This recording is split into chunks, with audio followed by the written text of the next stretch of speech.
Bonjour à tous. Vous m'entendez bien? Oui?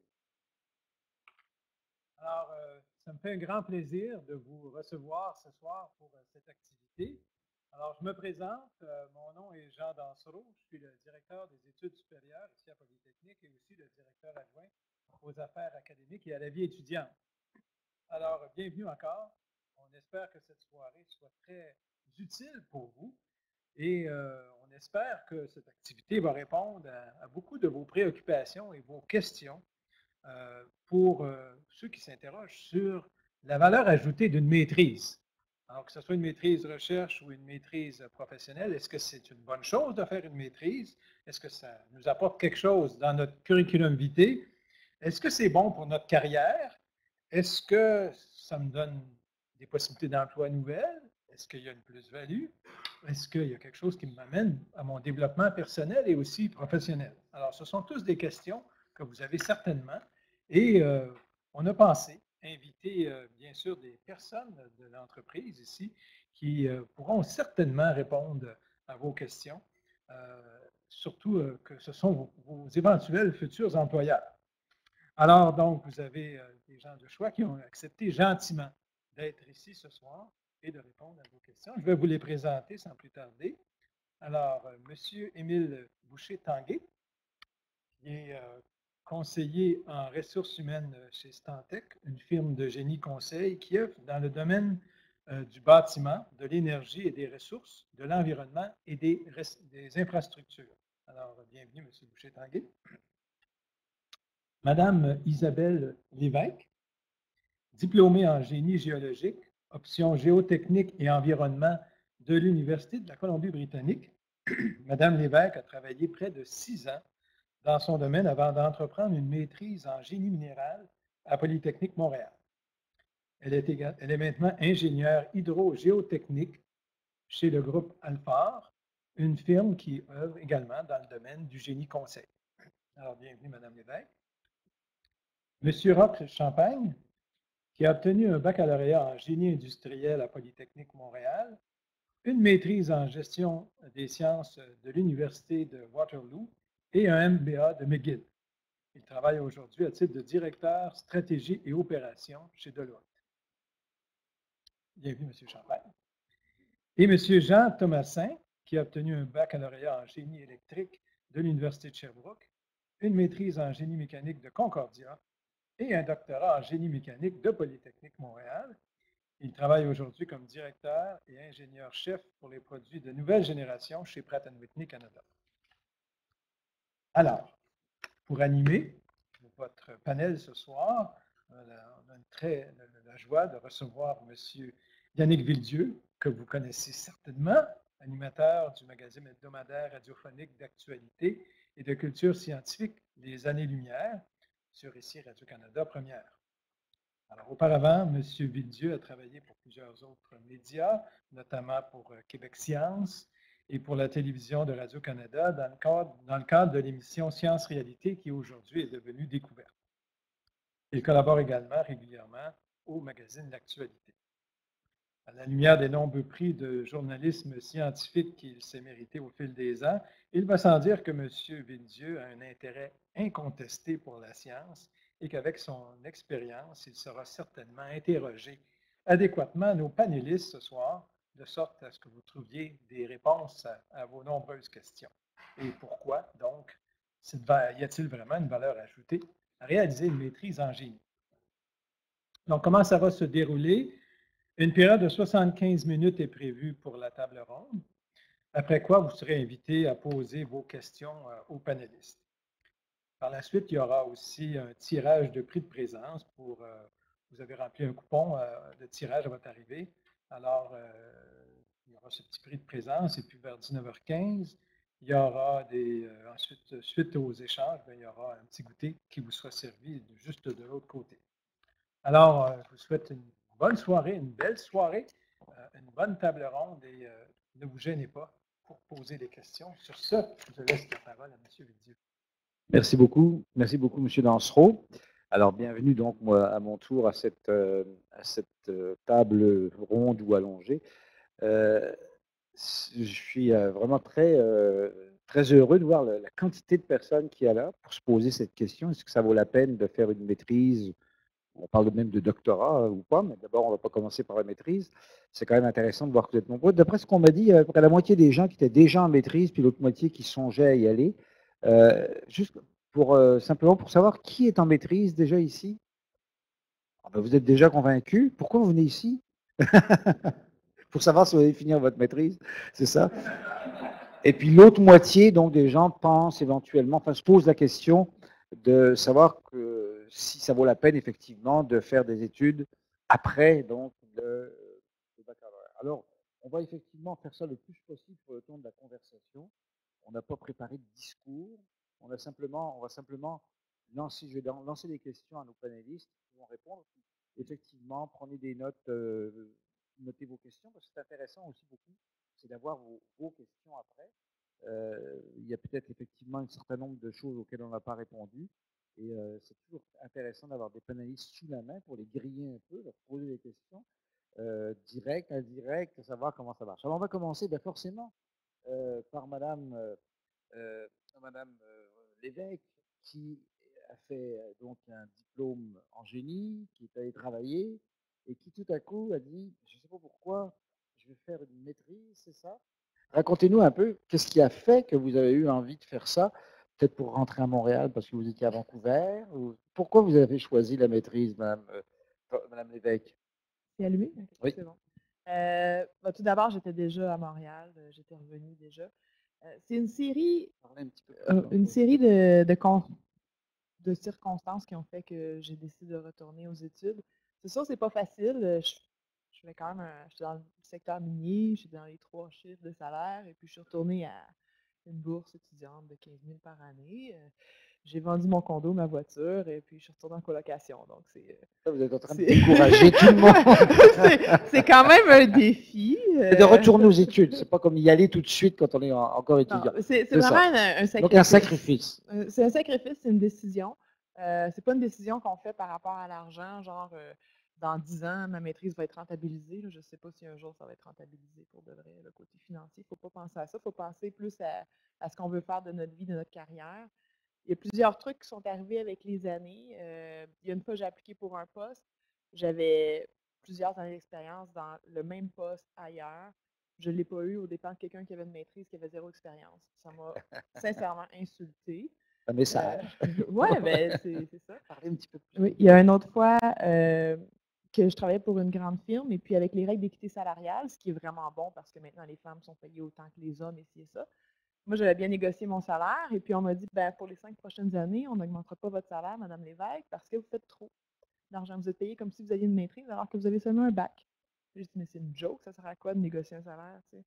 Ce qu'ils m'ont dit, c'est qu'à partir de la maîtrise, apparemment, qu'il n'y a plus tant d'échelles salariales et tout. Puis là, la négociation est plus libre. Mais avant ça, ils ont comme des échelles, puis des barèmes, et puis monsieur va pouvoir en parler peut-être, là. Mais apparemment que c'est un peu plus contrôlé à partir de la maîtrise doctorat, un peu moins. Donc, vous pouvez toujours se baser là-dessus. Je me suis fait quelques notes pour ne pas oublier pourquoi, là. Je voulais être aussi une experte technique dans mon domaine. Avec un bac, c'est moins reconnu. Aussi, là, je suis dans le génie conseil. Si on va voir un client, puis on lui dit, on peut vous offrir tel service, bien, il va dire, ben, j'en ai plein de monde avec un bac sur mon staff. Je n'ai pas nécessairement besoin de vous. Pourquoi j'ai besoin de vous? Ben, j'ai une maîtrise, j'ai fait telle étude, je suis vraiment intéressée. Puis pour un employeur, dans le génie conseil ou dans le technique, ça montre un engagement envers un domaine, envers une science, des connaissances et tout. Puis ça montre que quand on va être engagé, on ne lâchera peut-être pas dans les 2 prochaines années. On va continuer parce que ça nous intéresse vraiment. Fait que je dirais que c'est ça. C'est un peu de tout qui m'a poussé à faire ça. C'est une combinaison de plusieurs facteurs. Et puis, je pense que j'avais aussi besoin d'un peu de changement dans ma vie. Puis ça m'a permis de le faire.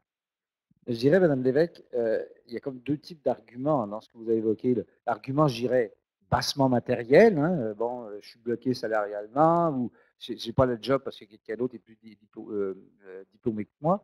Mais il y a aussi l'argument, ça m'intéresse d'apprendre quelque chose de plus. C'est quoi la balance entre les deux? Je ne dis pas que tant de pourcentage, mais est-ce qu'il y a les 2 types de considérations étaient dans votre tête?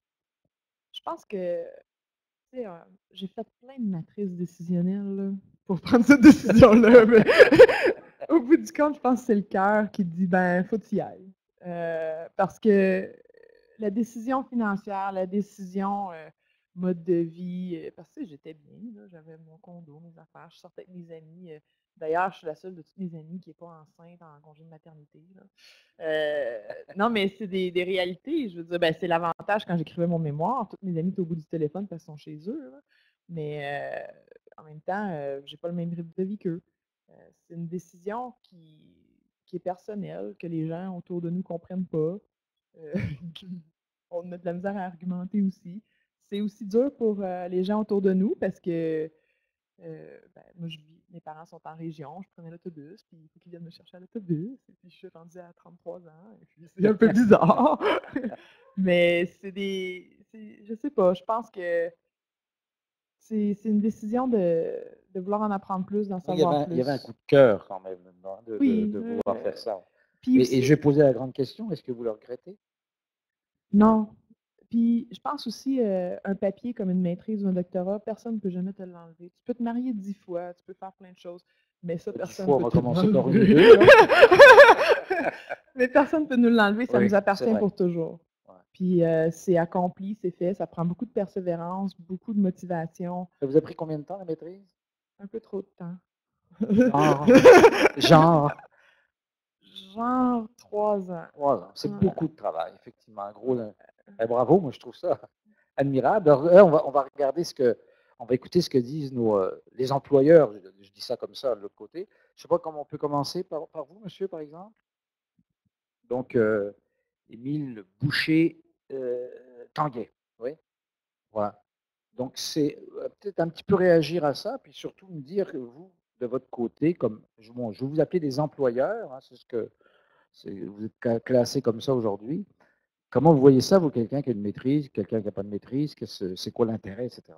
Allez, d'abord une petite réaction peut-être à... Mais certainement, en premier lieu, par rapport à une histoire de quelqu'un qui se lance comme ça, qui arrête tout et qui fait la maîtrise, ben, en entrevue, définitivement, la personne pourrait gagner des points au niveau de se démarquer justement parce qu'elle a suivi sa passion, une personne de cœur. Donc, lorsque c'est fait, ben, c'est peut-être une façon un peu différente de faire, mais c'est une façon positive qui se permet de se démarquer dans le futur. Donc, je pense que ça peut être intéressant. Ensuite, ben, en général, nous, on est avec Stantec, on est en génie conseil, qui est quand même une industrie là, qui engage beaucoup d'ingénieurs. Et c'est une industrie très technique où les gens doivent faire souvent des plans, sinon des notes de calcul, des devis, dans des disciplines très précises. Et donc, la maîtrise démontre définitivement l'intérêt de cette discipline-là. Donc, quelqu'un qui fait une maîtrise en structure, en hydrologie, quand il applique sur un poste dans cette discipline-là, il y a comme déjà une preuve, dans le fond, sur son CV qui est intéressé par cette discipline-là. Ensuite, ben, c'est assez facile de s'imaginer, mais si on rencontre 3 personnes pour un poste dans la même discipline et qu'il y en a une seule qui a la maîtrise, c'est sûr que c'est un gros avantage. C'est aussi une façon de rentrer avec un meilleur bagage technique que les gens qui sortent du bac, encore une fois dans la bonne discipline. Et voilà. Est-ce qu'il y a des postes parfois où la maîtrise est obligatoire, ouais, demandée dans la description de tâche, oui? Oui, certainement. On le voit surtout dans les disciplines qui ne sont pas vues beaucoup au baccalauréat généraliste là, en génie. Entre autres, dans l'entreprise où moi je travaille, on a l'hydrologie, la géotechnique. J'ai déjà vu on n'a plus la discipline maintenant, mais j'ai déjà vu aussi corrosion, qui était une discipline que les gens ne voient presque pas au baccalauréat. Donc, la maîtrise fait une grosse différence. Quelqu'un qui a fait 2 ans dans cette discipline-là versus un demi-cours dans un cours. Donc, effectivement, ça peut être intéressant. On va continuer avec vous, monsieur. Vous prenez le micro. Donc, monsieur Champagne. D'abord, une petite réaction à la personne qui est assise à côté de vous. Non, mais c'est intéressant de savoir comment vous percevez ça.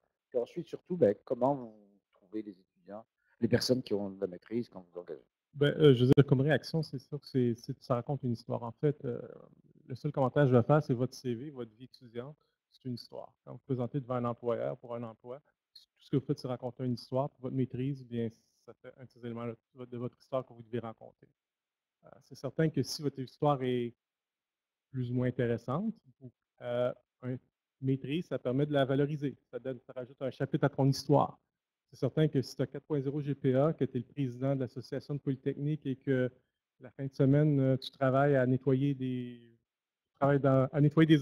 oiseaux qui sont pleins de pétrole ou que tu fais plein de travail volontaire, la maîtrise, si tu ajoutes là ton histoire, a légèrement un peu moins de valeur. Pour nous, c'est seulement un point d'intérêt. C'est un point pour attirer l'attention, dire ah, il y a une maîtrise. En général, je dirais que c'est un peu l'approche qu'on a pour les gens qui ont une maîtrise. Ça permet d'avoir quelque chose à rencontrer en entrevue. Ça permet de dire, bon, c'est quelqu'un qui a continué son étude, qui veut persévérer. C'est quelque chose de vraiment précis qui l'intéresse ou qui avait un intérêt pour cet aspect-là. Mais c'est pas, dans la majorité des cas, ce n'est pas un critère qui est purement binaire. Donc, oui ou non, c'est juste un élément parmi tant d'autres que on va regarder. C'est pas essentiel, sauf s'il y avait un poste qui demandait la maîtrise. Il y a un poste qui, bien sûr, demande. Dans certains Oui. points, je vais faire en consultation, c'est traditionnel, on cherche. Beaucoup de gens vont terminer avec un MBA, pas nécessairement une maîtrise en génie, une maîtrise en sciences appliquées. Le MBA demeure quelque chose d'intéressant. Une maîtrise en gestion de projet aussi demeure quelque chose qui est intéressant parce que tu amènes quand même la gestion de projet. Mais en général, en consultation, surtout consultation en management, comme Deloitte fait, on cherche à former les gens. On cherche beaucoup plus des habiletés que des connaissances. Donc, on s'attend à ce que la maîtrise promouvoir, avoir dans certaines habiletés ou à l'étude, certaines habiletés d'analyse. Donc, c'est souvent ce qu'on cherche des gens qui ont une très forte capacité d'analyse. Souvent, la maîtrise va être une preuve. Regarde, j'ai fait ma maîtrise, j'ai réussi à analyser une série de données, j'avais une conclusion. Bien, ta maîtrise démontre que cette habilité-là particulière qui est intéressante pour la consultation. C'est comme si c'était plus le fait d'avoir fait une maîtrise que la maîtrise elle-même. Oui, c'est rare que le sujet, je dirais en consultation, oui, c'est peut-être. Si en général, une maîtrise, c'est assez pointu. C'est une maîtrise très pointue. Je vais prendre l'exemple de. Je travaille surtout en supply chain. Notre spécialité ici à Montréal en supply chain, on fait beaucoup de distribution puis de warehousing. C'est sûr que si tu arrives avec une maîtrise ou que tu as fait une étude particulière sur une nouvelle technologie dans un centre de distribution sur l'automatisation, ça va avoir une très forte valeur, mais il n'y en a pas beaucoup qui tombent dans l'intérieur de ces éléments-là. C'est une maîtrise que tu as fait beaucoup d'analyses, que tu as fait beaucoup d'analyses de données, que tu as eu à mettre des thèses, que tu as eu à travailler, que tu as eu à rédiger un rapport, que tu as eu à défendre. Tu ne diras pas j'ai une maîtrise, j'ai dit dans le cadre de ma maîtrise, j'ai eu à faire ces choses-là qui sont des habiletés particulières qu'on recherche en consultation. Donc la maîtrise, ça vous permet seulement de développer entre autres, de développer d'autres habiletés et de développer un peu mieux votre histoire. Souvent des choses que vous avez eu la chance de faire des choses à la maîtrise que vous n'aurez pas nécessairement la chance de faire au bac, ce qui vous permet un peu de vous distinguer de la personne qui est à côté de vous qui a juste un bac. Parce qu'on se présentant en entrevue, on reçoit des centaines de CV, peut-être moins dernièrement. On reçoit quand même des tonnes de CV. On cherche sur le CV qu'est-ce qui distingue la personne. Et les choses qu'on cherche, oui, les notes, ce n'est pas essentiel, mais c'est sûr qu'on cherche quand même un minimum au niveau des notes. Maîtrise, c'est quelque chose d'intéressant. Expérience dans le domaine. Donc, si vous avez de l'expérience en centre de distribution, vous avez déjà travaillé un peu, coop. Même qui est bilinguisme, pour nous, c'est quand même très important. Donc, si vous avez en plus d'être bilingue, si en plus vous avez fait, par exemple, un bac en anglais et une maîtrise en français, donc vous avez quand même identifié que vous êtes capable de maîtriser les deux langues, c'est sur certains points qui présentent des avantages. Mais encore là, c'est du storyboarding. Donc, c'est vraiment pour bâtir votre histoire. C'est vraiment l'objectif que vous.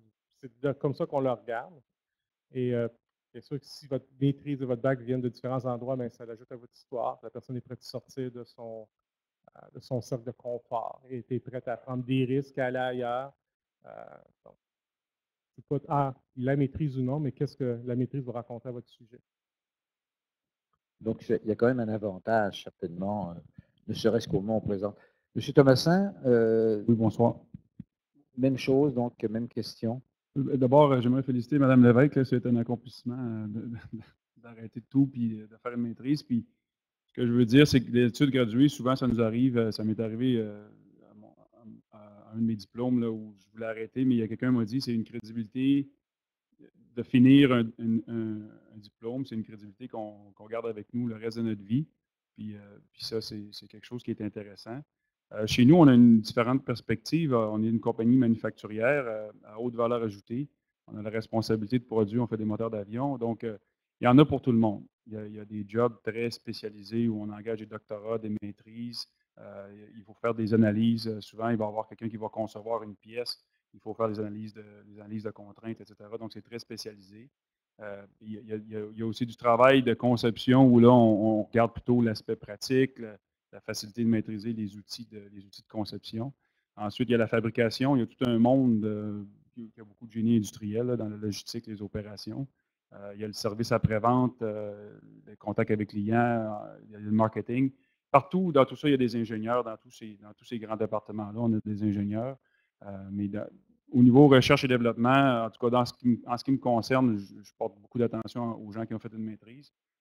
Quand on s'aventure à faire des nouvelles choses et on veut innover, bien, souvent, on va regarder si quelqu'un a décidé de faire une maîtrise des études graduées, c'est qu'il était dans le top tiers, si on peut dire, du bac, très souvent. Donc, déjà, ça montre une inclinaison vers la technique.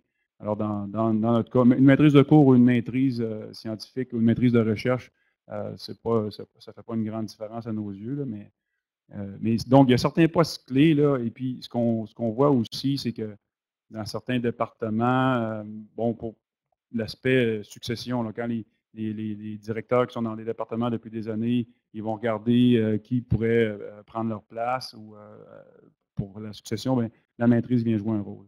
À l'embauche, c'est aussi un atout, mais on regarde aussi l'expérience et puis on regarde plusieurs critères. Ce que je comprends effectivement, c'est que chez vous, vous avez besoin de gens il y a un certain nombre d'emplois, de postes qui vont être occupés par des gens qui forcément ont une maîtrise ou un doctorat. Oui, on a des emplois très spécialisés où c'est un gros avantage d'avoir une maîtrise ou un doctorat. Ou à moins d'avoir une très forte inclinaison vers la technique ou l'analyse avec un bac. Mais souvent, les gens qui ont cette inclinaison-là, ils auront poursuivi aux études graduées. Et, simplement un ordre de grandeur sur le nombre d'ingénieurs que vous avez chez vous. Autour de 1500. Oui, et ça se répartit. Ça, c'est dans l'ingénierie seulement, le département d'ingénierie seulement. Donc, réparti dans le reste de la compagnie, je ne saurais pas, je dirais, ça doit être près de 50% du reste de la compagnie. C'est ça. Mais combien ont des bacs et combien ont plus que des bacs plus? Je n'ai pas cette statistique, malheureusement. Non, c'est simplement pour savoir si. Je pourrais me renseigner, mais non, mais ce n'est pas des oiseaux rares, si je comprends bien. Pas vraiment chez nous, non. Il y a plusieurs personnes qui ont des maîtrises. Dans mon groupe à moi, plus de la moitié ont des maîtrises. Oui, donc ça donne une indication. Oui. Est-ce qu'on pourrait avoir, je ne sais pas si je fais une question, l'avocat du diable, une opposition, un non-intérêt à engager des gens qui seraient diplômés ou surformés. Donc dire, finalement, une maîtrise, c'est un peu embêtant parce que je me contenterais de quelqu'un qui a un bac, ne serait-ce que pour le mettre dans une catégorie salariale comme celle où vous étiez avant. Mais est-ce que ça pourrait jouer, ça? Je n'ai pas l'impression chez vous. Je vais demander aux trois panélistes. Si je peux, dans certains départements, peut-être on dirait, parce qu'il y a des groupes, je pense à l'ingénierie de développement, par exemple, où c'est très pratique. Là, ils se disent, si on engage un ingénieur qui a une maîtrise, il ne restera pas longtemps. Ce n'est pas qu'ils ne veulent pas l'engager, c'est qu'ils pensent à eux. Et ils se disent qu'ils partent assez rapidement dans un autre département. Oui, que ça vienne dans mon département. Mais c'est une belle place pour entraîner les gens, pareil. Donc, dans les... oui. Je pense que c'est un peu similaire. Nous, si quelqu'un arrive, il a fait sa maîtrise, puis il a été passionné par sa maîtrise, puis c'est ce qu'il veut faire plus tard, puis qu'on n'a pas de place pour ce genre d'expertise-là, c'est pas que la personne va être très mauvaise. Notre crainte, c'est de dire, bien, on la perd quand? On va être capable de la conserver? On va être capable de garder cette personne-là intéressée suffisamment longtemps pour qu'elle puisse vraiment rester avec nous? C'est surtout ça le risque qu'il pourrait avoir. Sinon, si tu as une maîtrise, ben, regarde, j'ai fait de ma maîtrise parce que je vais continuer mon bac, mais l'intérêt n'est pas genre, regarde, oui, ça sera pas, il n'y aura pas rien de négatif, cette connotation-là, loin de là. La seule crainte, c'est vraiment que la personne ait une passion pour ce qu'elle a fait, puis elle ne laisse pas faire de doctorat, et qu'on ne va pas nécessairement réussir à conserver parce que tu peux avoir un projet, tu as une maîtrise, je ne sais pas, en génie industriel, optimisation de réseau en transport. Quelque chose qu'on fait. On a beaucoup de projets à ce niveau-là. Et tu viens chez Deloitte parce que c'est ça ce que je veux faire, mais tout d'un coup, regarde, je m'excuse, mais pendant un an, on n'a pas de projet là-dessus. Ça fait que tu vas te retrouver avec des projets de design d'usine ou de faire du lean ou faire de l'optimisation de processus quelque part dans une usine dans le Nord.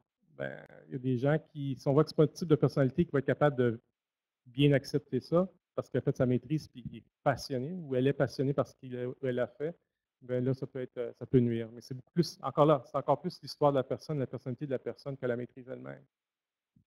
M. Boucher-Tanguay, Est-ce qu'il y a parfois, on a envie de ne pas avoir de gens qui sont diplômés? J'appuie le point de mes deux collègues panélistes. Donc, avec une maîtrise, c'est presque une preuve de spécialisation. Donc, quand on n'est pas dans cette spécialité-là, ça peut être difficile pour l'employeur au niveau de la part qui n'a pas assez d'intérêt. Donc, le classique, ce serait une maîtrise en structure ou en infrastructure.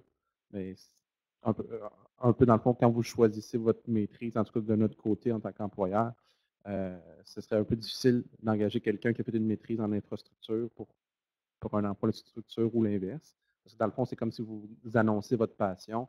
J'ai fait mon bac, puis ce qui m'intéressait le plus, c'était la structure. Donc, ça va être assez difficile d'expliquer pourquoi maintenant on veut changer de discipline. Par contre, je l'ai déjà vu avec des stages dans une autre discipline. J'ai déjà vu des candidats qui ont démontré en entrevue que la maîtrise leur avait permis de se rendre compte que ce n'était pas ça qu'ils aimaient. Donc, avec la bonne histoire, ça peut fonctionner également. Tous les parcours sont possibles, effectivement. On va continuer un petit peu. Je vais revenir avec vous, Madame Lévesque. Bon, vous avez fait ce retour au travail, vous avez eu votre maîtrise. Qu'est-ce que ça a changé pour vous au point de vue travail? Est-ce que vous avez fait des choses que vous ne pouviez pas faire avant, des postes ou des choses? Est-ce que ça vraiment a changé votre parcours professionnel bien concrètement? Tout à fait, dans le sens que ben, moi, j'étais dans le minier, restauration des sites miniers, gestion des parcs à résidus miniers et trucs comme ça. Je voyageais beaucoup dans le Nord. Ma vie était plutôt débalancée. Puis d'aller en consultation, pour moi, c'est une façon d'avoir une vie équilibrée. Donc, d'être à la maison le soir de semaine, à faire des sports, organiser, des trucs comme ça. Fait que pour moi, de ce côté-là, le côté mode de vie a changé beaucoup. Côté emploi, je dirais que, je ne sais pas si je parle assez fort, mais côté emploi, ça fait seulement 1 mois et demi là, que je travaille. J'ai fini oui. en décembre ma maîtrise. Tout nouveau. Et puis après, j'ai pris une petite pause. Et puis, enfin. Mais le poste que j'ai actuellement, je sais que je ne l'aurais pas si je n'avais pas fait la maîtrise parce que présentement, dans le domaine minier, bon, c'est pas fameux. Le secteur est un peu ralenti. Il n'y a pas d'emploi. J'ai approché une firme de génie conseil, bon, pour faire une histoire courte. Eux, ils font des sites d'enfouissement technique pour le municipal, l'industriel. Je les ai approchés, je leur ai dit, ben moi, je fais des sites d'enfouissement, mais miniers, parc à résidus miniers. Vous avez l'expertise technique, est-ce que vous voulez développer ces secteurs-là? Donc, bah, ouais, OK, fais-nous un business case. J'ai fait ce qu'il fallait. Ils ont dit, OK, c'est beau, fais le développement des affaires et tout, t'es engagé, vas-y. Fait que présentement, ça fait 1 mois et demi que je travaille. J'ai fait très peu de projets techniques. Je fais surtout du développement en ce moment pour, dans le fond, développer ma job. Je suis en train de me trouver des contrats pour me faire un travail, pour travailler. Fait que c'est un peu ça. Le domaine est bas, mais avec la motivation nécessaire et l'enthousiasme et puis des contacts dans le domaine, ben, je réussis à quand même me trouver un emploi qui est à mon goût. Donc, que je veux faire. ça vous a vraiment ouvert cette porte-là, permis d'ouvrir les portes que vous allez ouvrir, c'est ça? Ben, je pense pas qu'ils auraient engagé quelqu'un au bac pour faire du développement des affaires puis développer un secteur dans leur entreprise. C'est une petite boîte, on est 60 ingénieurs, on n'est pas gros, puis on est en développement, mais de développer un nouveau secteur, ça prend quand même quelqu'un qui a montré un engagement envers ce domaine-là. Donc, ouais.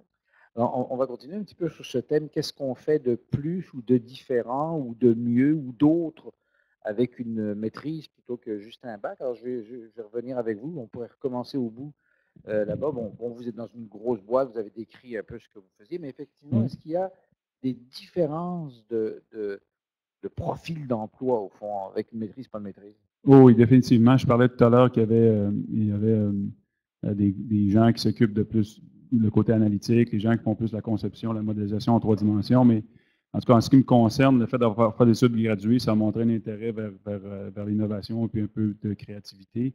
Donc ça m'a ouvert des portes à faire des projets spéciaux bien intéressants et avec beaucoup de liberté. Donc ça a été marquant dans ma carrière à moi, d'avoir fait des études graduées dans ce sens-là.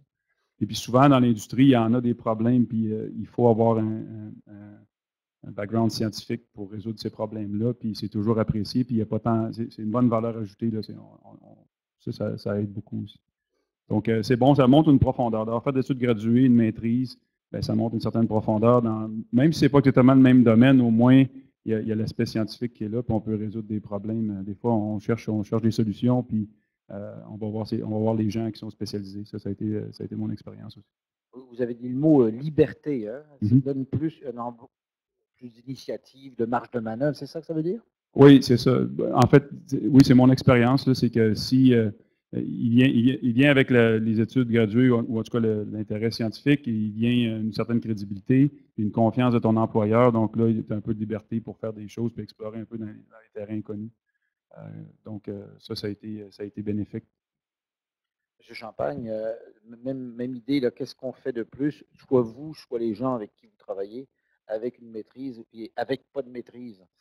Je vais parler concrètement. Donc, chez nous, chez Deloitte, si tu arrives avec une maîtrise, on va considérer que tu as l'équivalent à peu près 1 an à 2 ans d'expérience. Donc, tu vas commencer comme analyste, les gens vont commencer comme consultant. Donc, c'est un peu plus d'argent, bien sûr, mais c'est seulement un avantage au début. Plus de responsabilité, ça, vous diriez? Un peu plus de responsabilité, mais en même temps, je veux dire, pour nous, analyste versus un analyste versus un consultant première année, je veux dire, la marge est quand même très, très mince parce qu'on s'attend à faire énormément de support et de coaching. Il y a beaucoup d'écoles qui forment des consultants. Il n'y a pas beaucoup qui forment des gens à faire du slide making, du messaging, de l'analyse, être capable à l'intérieur de 3 slides de vendre une idée, parce qu'on peut dire que c'est ce que tu fais en consultation. Tu vends des idées, tu vends des solutions, tu vends du temps. Donc, c'est des choses qui s'apprennent, c'est des choses qu'on doit former les gens. J'ai passé 10 ans en industrie. J'ai fait Procter & Gamble, j'ai fait Silicon Valley 4 ans, j'ai fait plein de compagnies de high-tech en management. Donc, je suis gestionnaire dans ces compagnies-là. Et tout d'un coup, j'essaie de m'en aller en consultation et regarde, il a fallu que je réapprenne un niveau d'habileté qui n'existait pas avant. Je faisais des slides comme je faisais comme tous les ingénieurs font des slides. Donc, c'est très bullet point, message plutôt simple, avec beaucoup trop d'informations sur ma slide, mais tu apprends à faire ce qu'on appelle du low content, high impact. C'est des choses qu'il faut que tu apprennes. C'est des choses que les grosses compagnies de consultation recherchent, mais ils ne s'attendent pas à ce que les gens l'aient. Donc, c'est pour toute raison aussi que souvent, ils vont aller chercher des gens en liberal art, ils vont aller chercher des gens en marketing, faire des jobs qui sont plus genre techniques, même des fois. Parce qu'ils cherchent des gens vraiment qui ont une habileté de communication. Et chez nous, chez Deloitte, il y a un avantage. Oui, tu vas partir avec souvent un meilleur salaire. Pour moi, c'est un avantage personnellement à ma maîtrise. Je n'aurais pas été chez Procter & Gamble sans maîtrise. Mon bac était correct, mais probablement pas suffisamment fort pour réussir à avoir une entrevue chez Procter & Gamble. Mais un coup, tu as l'entrevue. Même pour avoir juste l'entrevue? Oui, juste avoir une entrevue parce que je n'avais pas un CV que mon histoire n'était pas si incroyable que ça. J'ai fait de ma maîtrise. Vous n'aviez pas nettoyé de petits oiseaux pleins de pétrole? J'ai été nettoyé. J'ai été racheté quelque chose. J'étais vice-président communication de l'Association étudiante graduée de l'Université de Waterloo. J'ai bumpé mes notes un peu. Ça m'a permis d'aller à l'entrevue. Après, rendu à l'entrevue, il faut que tu te vendes. Je dis que tu as une maîtrise ou un bac, regarde, il faut que tu te vendes. Donc, j'ai réussi à me vendre en entrevue. Et ça m'a permis de commencer avec un salaire légèrement plus élevé que quelqu'un qui est au baccalauréat uniquement. Ça m'a quand même fait une différence. On ne parle pas de grosse différence de salaire. On ne parle même pas, je crois, de 5 de différence au niveau des salaires, autant chez Deloitte que chez Procter & Gamble à l'époque. Mais il y a une légère différence. Et ça te permet d'ouvrir des portes des fois que la porte ne serait pas nécessairement ouverte. Je parle pour moi. Mais tu sais, en bout de ligne, si je suis en consultation ou si je veux rester dans un domaine qui est beaucoup plus le management, c'est sûr que mon MBA va avoir vraiment long terme plus de valeur que ma maîtrise en sciences appliquées. Mais ma maîtrise en sciences appliquées m'a permis de rentrer chez P&G. Parce qu'on parlait ici, P&G, j'ai une industrielle. À l'époque, quand j'étais industriel, il fallait que tu sois premier ou deuxième classe pour juste se faire demander d'aller en entrevue chez P&G. À l'époque, il était encore à Pointe-Claire. Et ça, c'était difficile de rentrer, mais la maîtrise m'ont dit « Ah, tu as une maîtrise, l'Université de Waterloo, là, OK, on va te rencontrer. » Est-ce que personnellement, ça vous donne plus de confiance en vous-même, vous diriez, d'avoir... Regarde, moi, j'ai fait la maîtrise pour le fun. C'est d'abord ça. Je vais être très franc avec vous. Mon bac Polytechnique, j'ai pas aimé du tout. Je veux dire, je suis sorti de mon bac à Polytechnique et j'avais fait un an à l'Université de Massachusetts que j'avais adoré en termes d'échange. J'avais connu l'université américaine. Je suis revenu à Polytechnique, puis je m'excuse pour les gens de Poly, mais c'était pas. Mais la maîtrise, j'ai adoré. Tu travailles avec des gens, qui sont. Je pense que tu as des discussions au dîner qui sont incroyables, super intéressantes parce que tu parles de ce que tu fais, ce que tu aimes. Tes profs, ce n'est pas cette personne-là froide en avant qui donne un cours et que tu ne peux pas parler après. Tu interagis avec eux. Tu es un teaching assistant, tu enseignes, tu as des gens devant toi. Juste la maîtrise, juste l'aspect social, l'aspect, je veux dire, d'être avec des gens, j'ai trippé, j'ai adoré et je le ferai juste pour ça. pense que contre le doctorat aussi, mais là, j'ai regardé le salaire avec un doctorat versus le salaire que je fais en entreprise. J'étais comme, on va s'en aller en entreprise. Fait que ça a été mon cheminement personnel. Donc, je suis surtout chez Procter & Gamble. Grande entreprise, je n'ai pas aimé. J'embarque dans mon char, je suis allé à Silicon Valley. Est-ce que la maîtrise valait quelque chose à Silicon Valley? Regarde, à l'époque, n'importe qui se faisait engager. Puis c'est une culture de they don't really care about your background. You know, deliver and you're promoted. So it's a deliver. Donc, à la fin, je gérais des équipes parce que tout le monde avait 10-15 ans d'expérience, travaillé dans le domaine aérospatial. Et moi, j'avais 2 ans et c'était moi qui étais le gestionnaire de l'équipe parce que j'avais l'habilité de livrer les choses. Est-ce que la maîtrise valait quelque chose à ce point-là? Probablement pas. Est-ce qu'aujourd'hui, ça a une meilleure valeur? Oui, c'est sûr que dans le département de génie de recherche, oui, il y avait juste des PhD et des gens de maîtrise.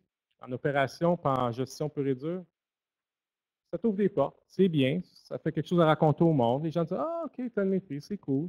Mais regarde, si tu ne livres pas après un an, regarde, après un an, ton background, ton bac, ta maîtrise, c'est tout ce que tu as fait dans ta dernière année d'emploi et comment tu as réussi à livrer qui est vraiment content au bout de ligne. Ça, c'est un peu mon histoire. Et j'ai fait un MBA temps partiel pendant que j'ai eu ma première fille. Puis j'ai commencé à ma première fille, j'ai fini à ma deuxième fille.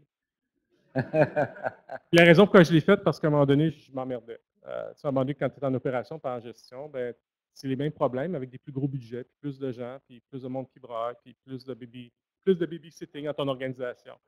Fait que j'ai été faire mon MBA parce que ça fait une belle histoire. Encore là, c'est une histoire. Ça fait une belle histoire. Ça te permet de dire, je change d'histoire, j'ai fait un MBA. Ça fait que c'est facile d'arriver avec l'histoire et de dire à l'agent qui va t'engager en consultation, regarde, j'ai fait une maîtrise, j'ai fait un MBA, j'étais prêt à faire un changement de carrière. Fait que tu le regardes vraiment, quand vous présentez avec votre maîtrise, ayez votre storyline, votre storyboard. Pourquoi ça vous vend? Pourquoi ça vous rend meilleur que quelqu'un à côté? Juste dire, regarde, j'ai une maîtrise, voici ma bonne maîtrise, voici ma thèse.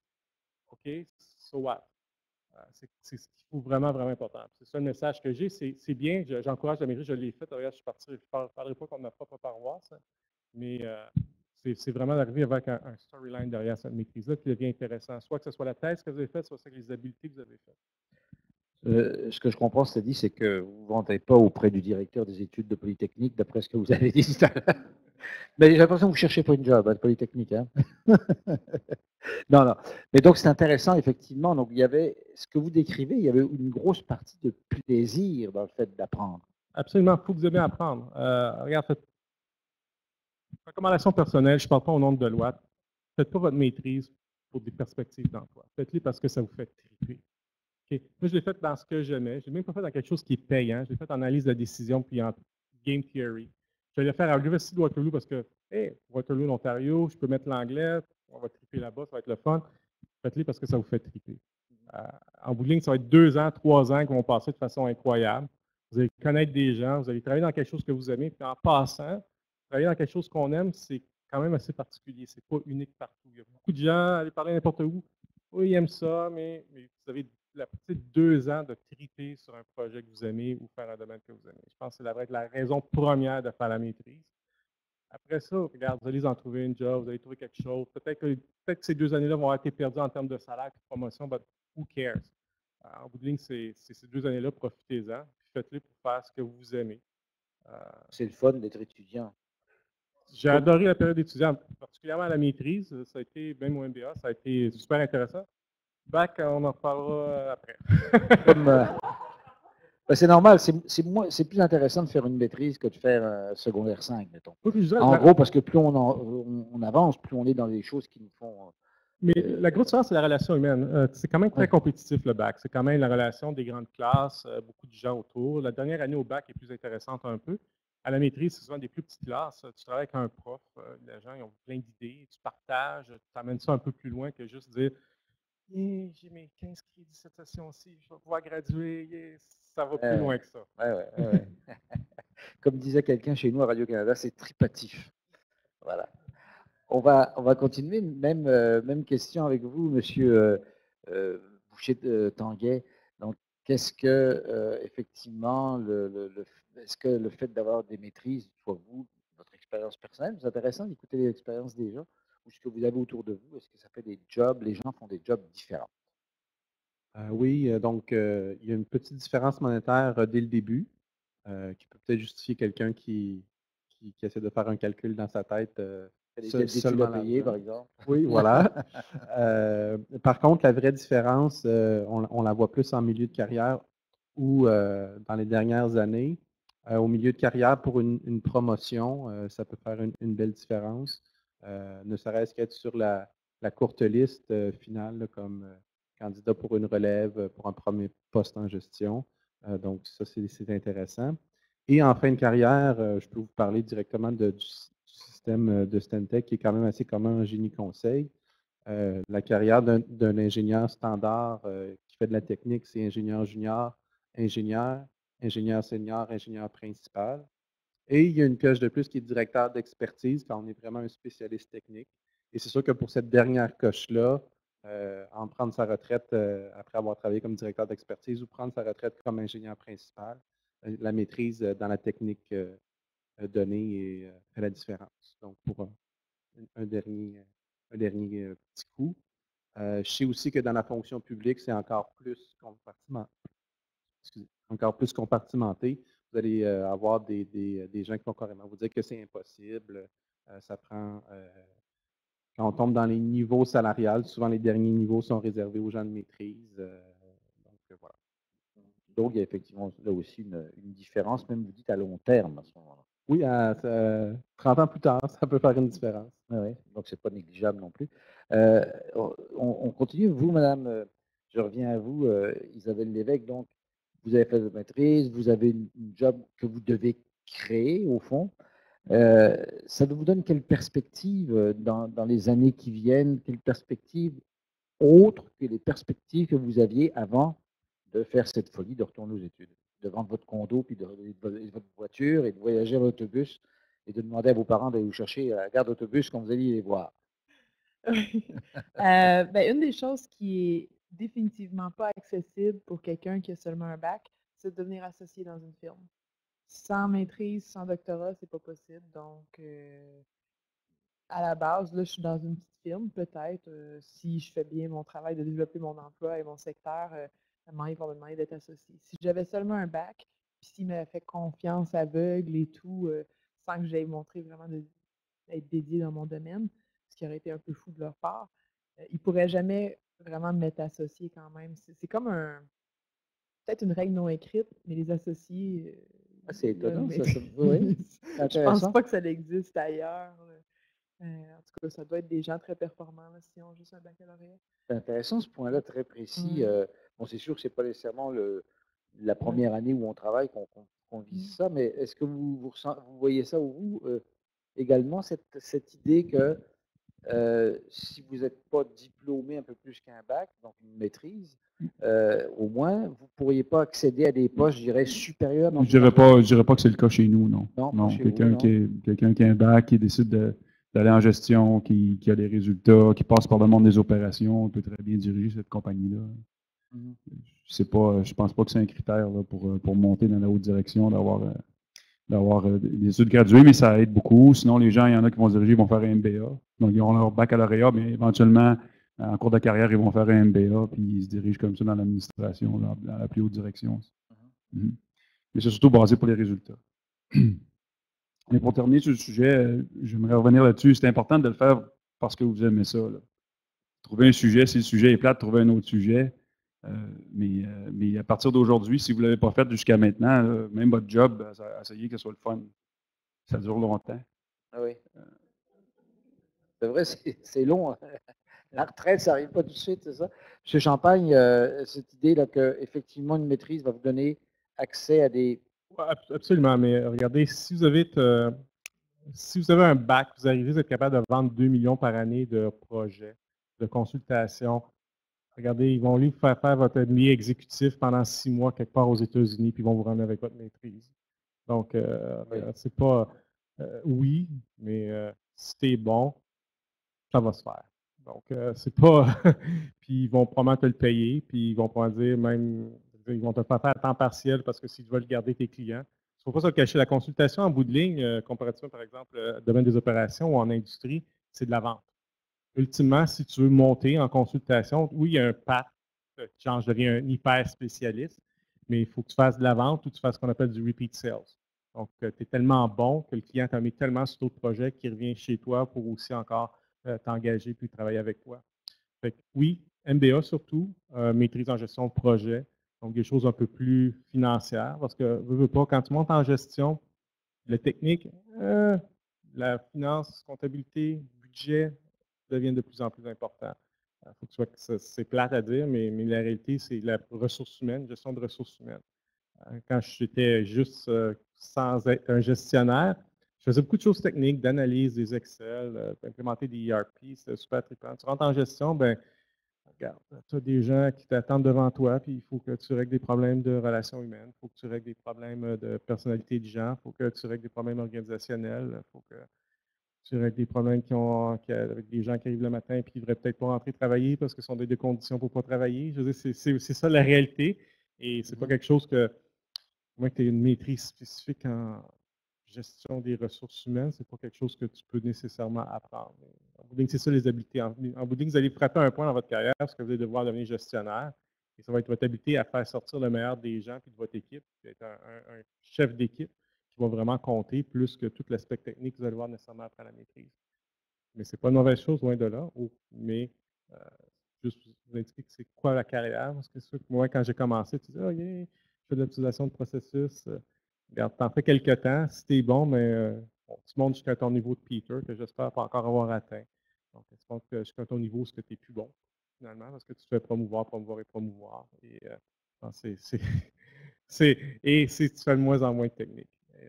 Puis, plus tu commences, surtout en consultation, on monte rapidement. Je veux dire, après 5-6 ans, tu es rendu consultant senior. Des fois, tu deviens déjà manager, donc tu commences déjà à gérer des équipes.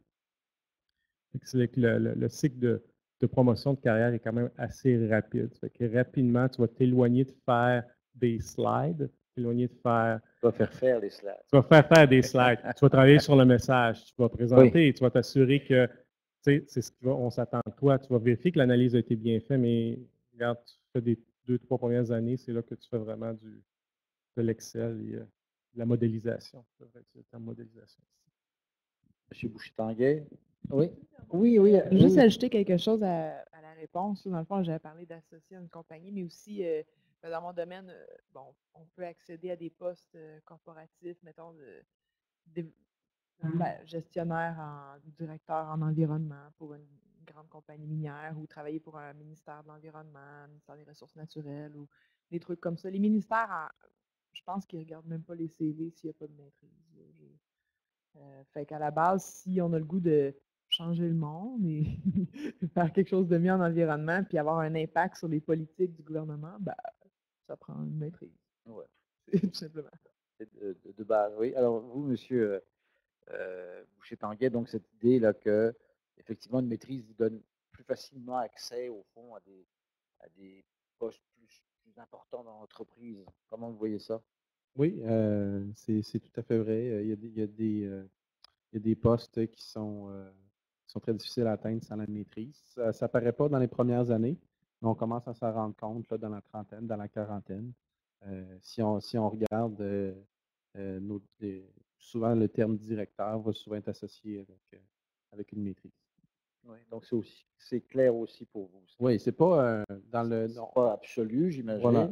Mais comme on dit, dès qu'on tombe dans le public, il peut quand même être plusieurs emplois intéressants. Souvent, là, ça peut devenir absolu selon les différents cas des règlements là, de chaque entreprise publique, mais on voit, ça va devenir une porte d'entrée, une maîtrise pour le public. Dans le privé, il y a toujours un moyen de démontrer des choses avec un bac, mais c'est un gros avantage. Quand même. Donc, je vois que tout le monde est au fond d'accord avec cette idée que ça vaut la peine de donner un petit coup de collier supplémentaire. C'est peut-être plus facile à faire quand on est déjà lancé au bac et qu'on n'a pas fait X années on n'a pas eu le temps de s'acheter un condo encore. Non, mais c'est vrai que c'est probablement plus facile. J'aimerais ça vous entendre. Ça, c'est vraiment, je dirais presque au niveau personnel. C'est plus facile, hein, Madame Lévesque, de continuer ses études que de retourner aux études, disons-le comme ça. Ouais, je suis presque malgré qu'après le bac, j'étais tellement cassée que je voyais pas comment je serais capable de faire une maîtrise. Oui. ben, je vivais à Vancouver aussi, c'est tellement dispendieux. Oui, on comprend qu'on soit Je placé à vivais pas Vancouver. vraiment, là. J'ai pas fait de budget avant de commencer mes études. Euh, mais non, mais c'est très difficile. C'est un. Je sais pas. Je sais pas d'où ça vient. Faut y croire. À un moment donné, je pense que. En fait, quand j'ai pris la décision finale, ça faisait longtemps que ça me trottait dans la tête à un moment donné, à un moment donné, à un moment donné, à un moment donné. Puis je pense qu'il était 2 heures du matin, puis j'ai fait mon inscription. Fait que c'est C'est comme ça. ça que ça se passe. Vraiment. Là. Les grandes décisions dans la vie sont un peu irrationnelles ou pas, pas uniquement rationnelles. Ouais, on se dit tout le temps plus tard, plus tard, plus tard. Puis en fait, tu te dis, ben là, plus tard, c'est ça. Ça serait là. C'est fait, voilà. Et c'est fait. Alors, je pense qu'on est assez. J'aimerais juste Oui, ajouter c'est juste ça, j'allais rapidement dire un autre maintenant, qu'est-ce qu'on va aspect à ajouter considérer. maintenant? Oui. C'est une histoire de peut-être de génération ici, mais des ingénieurs, il y en a partout dans le monde. Il y a de la compétition partout dans le monde. Puis les multinationales, ils voient ça comme une commodité. C'est pas vrai que c'est une commodité, mais c'est vu comme ça. Donc, puis les gens, bon, il y a des bureaux d'ingénierie en Chine, en Inde qui s'ouvrent. Et puis ces gens-là, ils en font des études graduées. Ils sont motivés, puis ils vont. Donc, c'est le temps. C'est bon aussi de se démarquer pour vous. Là. Vous faites face à une compétition qui est internationale. Et puis c'est quelque chose qui vous démarque d'avoir des études graduées. J'ai déjà vu un chiffre sur le nombre d'ingénieurs que produit l'Inde par année. Et c'est. Je n'ai pas ce chiffre-là non plus, mais Non, mais je veux dire, c'est il me semble que beaucoup. j'ai déjà vu ça, c'était assez sidérant. Oui, ils sont bons. Ils sont oui. bons. Ouais. Donc c'est un aspect Donc, aussi c'est un argument de considéré. plus. C'est un argument de plus dans la faveur des études graduées. Oui. Le marché du travail change, il évolue, et il se globalise. Donc c'est une autre corde à votre arc, si on peut dire. Si Oui. me permettre, Oui, ben, allez-y. c'est quelque chose que j'ai remarqué. C'est très, très personnel. Mais j'ai remarqué qu'il y a beaucoup d'étudiants internationaux qui font des études supérieures. Souvent, ils ont déjà fait des études supérieures dans leur pays et tout. Ils viennent ici, ils font ces études-là pour être qualifiés pour travailler au Canada. Et puis, une chose que j'ai notée, c'est que les Québécois de souche, en général, ils sont satisfaits du bac. Et puis, éventuellement, ben, ils vont se faire rattraper parce que, ben, on n'aura plus Il y tant aura de Québécois plus de de souche diplômés qui oui, vont avoir des diplômes. Puis c'est pas grave en soi, c'est des gens qui s'intègrent bien et tout, mais c'est juste que je trouve qu'on perd notre valeur un peu. Tu sais, on est des gens, on a un système d'éducation qui est très bon, même s'il y a plein de gens qui s'en plaignent, là. Mais on a un bon système et tout, puis ce serait bon de pouvoir le montrer au monde entier, que ce soit pas le monde entier qui vienne en profiter aussi. Là. Seulement, oui. Mais on a effectivement un problème même aux études secondaires, un problème de persévérance en sciences, par exemple. Hein, notamment les filles qui sont meilleures en sciences que les gars, qui continuent moins que les gars, etc. Il y a quand même ce problème-là en général. Est-ce que vous le voyez, vous aussi, effectivement, que peut-être que les étudiants se contentent, comme je dirais, d'un bac c'est quelque chose que vous percevez Pas nécessairement, non? C'est pas ce que vous voyez. Pas dans ce domaine-là. En général, chez Deloitte ou dans les grandes compagnies de consultation, on engage quand même des gens qui sont déjà super motivés. Les gens qui se présentent chez nous, on cherche quand même un certain haut pourcentage des gens qui graduent. On s'attend à des gens qui ont quand même une personnalité, ce qu'on appelle well-rounded personality, donc des gens qui sont capables de présenter bien en entrevue parce qu'on va les mettre devant des clients. On va les mettre devant des clients qui s'attendent à avoir un certain niveau de service, un certain niveau de connaissance, un certain niveau de personnalité. Donc, nous, on ne le voit pas. Moi, je vois des différences des fois parce que j'ai la chance de travailler quand même avec des personnes partout dans le monde. Présentement, je travaille sur un projet aux États-Unis avec une équipe qui vient de la Suisse. Et j'ai des gens aussi qui viennent de l'Inde. Donc, tu vois les différences culturelles, tu vois les différences. On se débrouille quand même assez bien au Québec. Je dirais, regarde, je vais être bête et méchant, ça va être plate un peu, mais c'est le nombre d'heures que les gens travaillent. Ce qu'on remarque beaucoup, que souvent nos clients et même les associés américains disent, des fois quand ils viennent au Canada, pas nécessairement au Québec, c'est moi, je peux faire travailler mon business analyst 80 heures semaine, et puis il ne chialera pas. Des fois, j'arrive au Canada, faire travailler ces longues heures-là, c'est plus difficile. Ça se fait pas régulièrement, mais c'est bizarre, mais c'est une réputation qui est sortie, puis j'ai déjà été 2 appels, c'était assez clair. Les gens, j'étais dans Silicon Valley, je veux dire, pour moi à l'époque, travailler 70 heures, c'était sensiblement la norme. Dormir en dessous de ton bureau la nuit pour être là le lendemain matin, l'équipe de R&D faisait ça en général.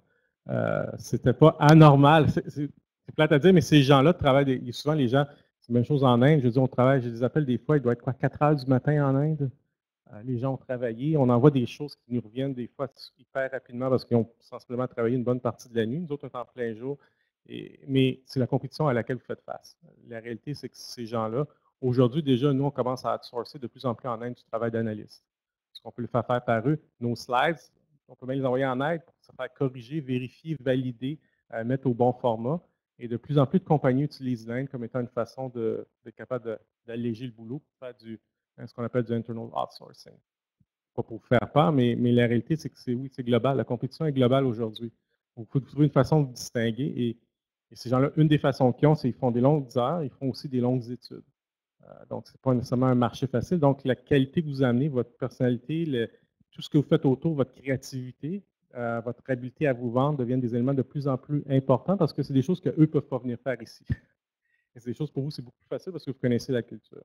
Donc, c'est un peu le message que je voudrais apporter. Donc, oui, c'est global. Votre compétition est globale. C'est plus juste ici. Puis, nous autres, on engage plein dernièrement. Je suis sûr qu'il y en a plein. Combien de gens ici sont d'origine française? Levez la main. Bon. Qui qu'on engage dernièrement? Beaucoup de Français. C'est des Français qui viennent de France. Ils viennent faire la maîtrise de leur MBA. Et les Français, par rapport à leur bac, leur étude, c'est des gens qui se présentent bien, qui écrivent bien, qui parlent bien, qui performent très bien en entrevue en général. Je dirais qu'on a probablement engagé plus de gens d'origine française dernièrement que j'ai vu dans les années précédentes. Pourquoi? Parce qu'il semble avoir présentement un avantage. C'est des gens qui viennent ici, qui sont très entrepreneurs, qui veulent se vendre, qui sont prêts à vendre. Souvent, qui ont quitté la France parce qu'ils ne se trouvaient pas d'emploi là-bas. Ce n'était pas facile pour eux, la culture qu'il y avait là-bas, puis pour eux, c'est une belle opportunité. Donc, c'est tous des exemples sur lesquels vous pouvez faire face comme futur étudiant gradué ou peu importe, avec lesquels vous allez être en entrevue contre eux autres. Mais c'est ça pareil. Oui. On s'en va vers le moment où on va aller dans la salle. Je suis sûr qu'il y a beaucoup de questions, beaucoup de mains qui vont se lever. En tout cas, j'espère. Vous avez beaucoup de questions à poser. Et on a vu tantôt qu'il y avait à peu près la moitié des gens qui étaient déjà en maîtrise. Donc, eux, il n'y a pas besoin de les convaincre.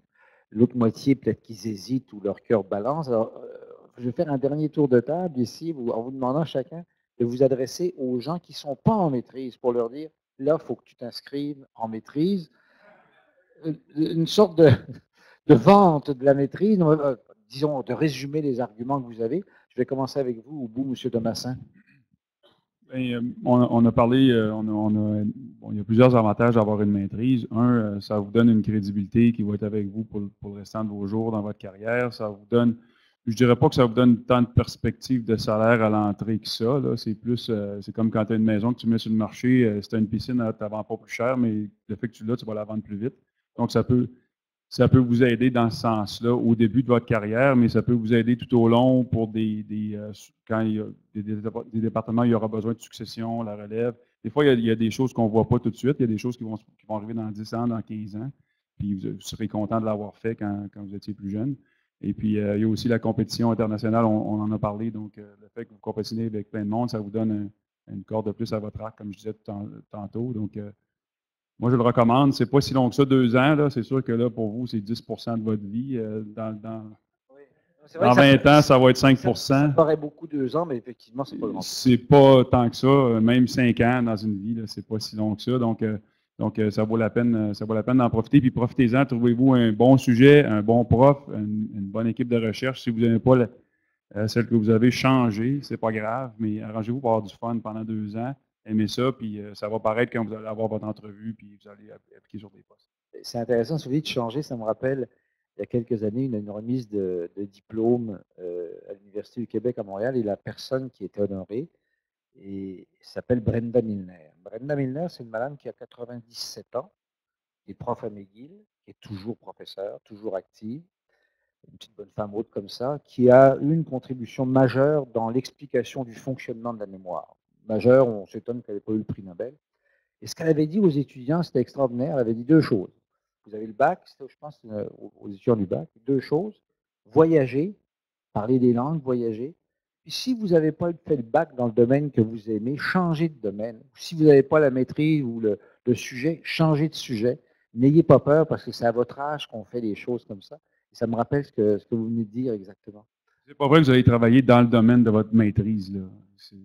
Vous allez faire une maîtrise. ça vous donne la crédibilité de l'avoir fait, d'avoir la persévérance de le faire, d'avoir le niveau intellectuel de le faire, mais ça ne va pas vous forcer dans un domaine précis. Ce n'est pas vrai. Ça. Vous pouvez changer toute votre vie, mais ça démontre une capacité d'apprendre qui est intéressante. Probablement que dans le domaine de l'ingénierie, ça doit être un domaine justement où on doit changer de sujet ou de sous-spécialité probablement plus. Pas souvent, dans une grosse compagnie comme la nôtre, on peut passer de l'ingénierie au service client, au marketing, et puis c'est toujours quelque chose qui est avec vous. C'est quelque chose, mais qui ne nous sert pas. Là. Tu ne fais pas d'équation différentielle quand tu essaies de vendre un moteur à un client, mais c'est fun d'être capable d'en faire pareil. Oui. Monsieur Champagne, donc, pour convaincre ceux ou celles qui ne seraient pas encore convaincus. Regardez, si vous ne vous sentez pas prêt au marché du travail ou si vous savez que c'est un bel endroit pour avoir du plaisir. C'est une belle chose. Choisissez ce que vous aimez. Encore une fois, faites ce qui vous fait triper. Prenez un sujet, une thèse. Je ne vous ai fait pas dans la perspective, j'ai besoin de maîtrise, je veux travailler là-dedans. À moins que vous voulez faire un doctorat, bien sûr. Il y en a ici peut-être qui vont faire la maîtrise parce qu'ils ont l'intention de faire un doctorat. Bravo pour vous autres. Je vous encourage fortement. Vous avez plus de courage que moi. Mais pour les autres, faites-les dans l'école qui est un endroit que vous aimeriez être.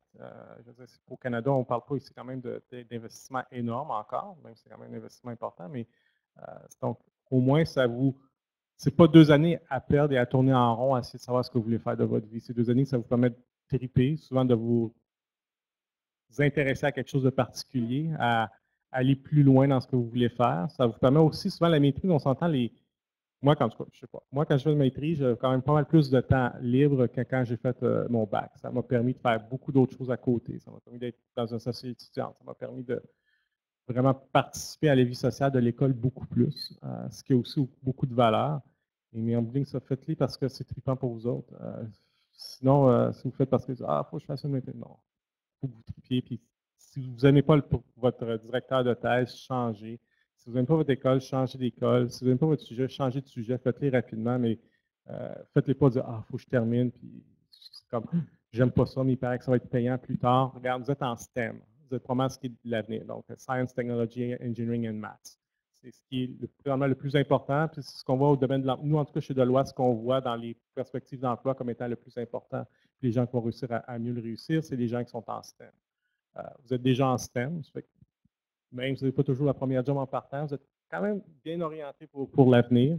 La maîtrise, profitez-en pour. Ou même faites une maîtrise, allez pas la faire en. Je ne sais pas ça, c'est la polytechnique, mais allez la faire en d'autres choses qu'en génie. Allez en faire en gestion de projet, en gestion des technologies, allez la faire en ressources humaines, allez la faire en économie ou en mathématiques. Ça vous va plus triper que le génie, puis ça vous permet d'aller plus loin. Mais vraiment, ouvrez vos possibilités si vous voulez faire la maîtrise. Et non, ce n'est pas perdu. C'est pas perdu, c'est un avantage. Donc, allez-y. Je voudrais que vous dites que c'est plus facile presque de faire une maîtrise que de faire un bac. Pour moi, ça l'était. Oui. Personnellement, parce que, tu fais ce que tu aimes. Moi, c'était une maîtrise avec thèse. Pas thèse, mais en fait, donc c'était pas un projet. Donc, c'était une recherche. Il a fallu que je fasse des entrevues, que je fasse passer des surveys, des questionnaires, que j'arrive avec une thèse, que je teste ma thèse, que ça, c'était vraiment intéressant. Les cours sont plus intéressants. Tu es 10 dans une classe sur un sujet très avancé. Tu travailles avec des gens qui sont vraiment assez passablement intelligents, au moins qui sont rendus en maîtrise, fait qu'au moins ils aiment les études, c'est déjà ça. Oui, c'est un environnement différent. Je dirais, intellectuellement, c'était beaucoup plus stimulant que le bac. Pour ceux qui sont présentement à la maîtrise, je ne sais pas ce qu'ils en pensent. Si vous vous sentez beaucoup plus stimulé intellectuellement présentement à la maîtrise qu'au bac, mais pour moi, c'était bac, c'était ça votre. Bac, c'était un job, un requirement, que si je veux avoir un job, avoir une carrière. Maîtrise, c'était en fait les études pour le fun, enfin. Oui, c'est bien. Isabelle Lévesque? En effet, les études à la maîtrise, c'est plus le fun. J'ai jamais eu des aussi bonnes notes de ma vie. C'est quand le sujet nous intéresse, c'est tellement c'est stimulant, c'est vraiment bien. Moi, je dirais que j'ai aimé tellement mon sujet que j'ai fait 1 an et demi de laboratoire. Je ne vous le recommande pas parce que c'est 2 ans de maîtrise. Hein. Donc, il reste pas mal moins de temps pour écrire après. Donc, la partie écriture est plus difficile. Je ne vous le cacherai pas. La partie laboratoire, recherche, ça va super bien, impeccable. Les cours, impeccables. Écrire, c'est difficile. C'est vraiment difficile, même si on est bon à écrire. Je veux dire, j'ai été consultante avant, j'ai écrit des rapports en masse. Ça ne me faisait pas peur. Au début, j'étais comment à écrire, pas de problème. Mais l'affaire, c'est que, à un moment, on s'aperçoit qu'on écrit pour 3, 4 personnes qui vont le lire peut-être, qui sont sur le jury, qui vont commenter. Là, on se demande mais pourquoi je fais ça. Puis ça, là, c'est vraiment difficile de se motiver dans cette période-là. Ça prend de la persévérance. Votre sujet vous intéresse et tout, mais vous le connaissez, vous apprenez plus rien. Vous le dites pour quelqu'un d'autre qui va peut-être le lire. C'est très difficile de se motiver pour cette période-là. Faut vous préparer mentalement, faut avoir des amis, des gens qui vous supportent. Ça prend de la persévérance. Supporte dans les deux sens du mot, hein. Ouais, un peu. Sans parler à mon conjoint. Il est très heureux que j'aie fini. Et puis. Ouais, mais je peux vous dire que même écrire comme moi, j'ai écrit pour beaucoup de monde, c'est difficile aussi, c'est toujours difficile. C'était en quoi votre maîtrise? Votre sujet de maîtrise, c'était quoi? C'était la caractérisation hydrogéotechnique des haldes astériles. Oups, ça veut dire quoi ouais, en français courant? Dans le fond, c'est dans le domaine minier, dans les rejets, il y a des résidus miniers qui sortent de l'usine, puis il y en a d'autres qui sont considérés comme pas du minerai, qui sont des stériles, parce qu'ils n'ont pas de minerai dedans, donc ils sont juste empilés dans des haldes. Fait que c'est du matériau qui a été dynamité, qui est exposé à l'eau et à l'air, et qu'avec l'eau et l'air, ça produit du drainage mini-acide ou parfois du drainage neutre, mais contaminé avec des métaux. Ça crée des problèmes pour l'environnement, des problèmes de stabilité. Il faut restaurer ces endroits-là et tout. Ça, c'était trippant. Oui, mais parce que. C'est ça qui est merveilleux d'ailleurs. Mais ce qui est trippant, c'est que les parcs à résidus miniers, ça fait déjà comme un bon 60 ans qu'on étudie. Il y a encore beaucoup de défis, mais il y a beaucoup d'écrits là-dessus. Les haldes astériles, ça fait plus de 20 ans qu'on s'est aperçu, oups, il y a peut-être un problème. Fait qu'on commence à penser à des solutions. Fait que c'est quand même un peu plus avant-gardiste de toucher à ça. Fait que oui, c'est intéressant. Oui, allez-y. Oui, peut-être ajouter un point sur l'écriture. Je veux dire, présentement, j'ai mes diplômes, mais ce qui m'apporte le plus de fierté, c'est ce livre-là que j'ai écrit, que mon nom dessus, que je suis un auteur, qu'en rouge, que je sais que dans une bibliothèque perdue quelque part à Waterloo, il est là. Mais je pense que j'ai beaucoup plus de fierté pour ça que pour les diplômes qu'il y a. Parce qu'en bout de ligne, tu finis quand même, tu es un auteur, tu as écrit quelque chose, tu as contribué tout à fait. au savoir général de l'humanité. Et je pense que c'est petit peu, mais, mais ça amène une certaine fierté. Puis je dirais, cette publication-là, puis quand je l'ai remis à mes parents, ils disaient, ah, t'as ton diplôme, mais pour moi, remettre une copie de ça à de ma thèse, en fait, c'est pas une thèse, mais à mes parents, ça avait énormément de valeur. Fait que juste pour ça, pour moi, ça valait la peine. C'est pas quelque chose ce que j'appelle le petit grain de sable sur la vaste plage de la science. C'est quand même important, effectivement. Et je sais que moi, comme ma femme a eu 40 ans, j'ai volé sa thèse de doctorat. Je l'ai fait relier de façon très luxueuse, merveilleuse par un relieur professionnel. Et c'est vraiment le plus beau cadeau que j'ai jamais fait. Elle était émouvant parce qu'effectivement, c'est le bébé qu'on a fait pendant pas mal de temps des fois. Hein. Ça prend une couple de semaines, une thèse de doctorat, et effectivement, c'était ça. Vous, monsieur Boucher-Tanguay, l'adresse à ceux qui ne sont pas encore en maîtrise. L'aide à la décision. Peut-être un exercice qui pourrait être intéressant maintenant là, sur Internet. Vous pouvez trouver les profils de plusieurs personnes facilement. Donc, si vous avez déjà un métier idéal en tête ou un titre d'emploi idéal, bien, seulement avec une recherche rapide, vous pouvez voir les profils, peut-être les 10 premiers profils que vous trouvez sur Internet, puis aller voir s'ils ont une maîtrise. Ça va vous donner une bonne idée de savoir si la maîtrise est requise ou pas pour votre métier idéal. Probablement le plus dur là-dedans, c'est de savoir c'est quoi son métier idéal dans 20 ans, mais quand même, je pense que ça peut être intéressant à faire si vous êtes vraiment rendu sur la ligne là, entre maîtrise et bac. Alors, je pense qu'on a bien fait parler nos panélistes, et il y a eu beaucoup de choses qui se sont dites, mais il y a peut-être encore des questions dans la salle. Alors, si vous voulez, vous levez la main, et puis, je vais essayer de vous présenter rapidement, vous dire ce que vous faites. Allez-y, mademoiselle. Parlez un petit peu fort.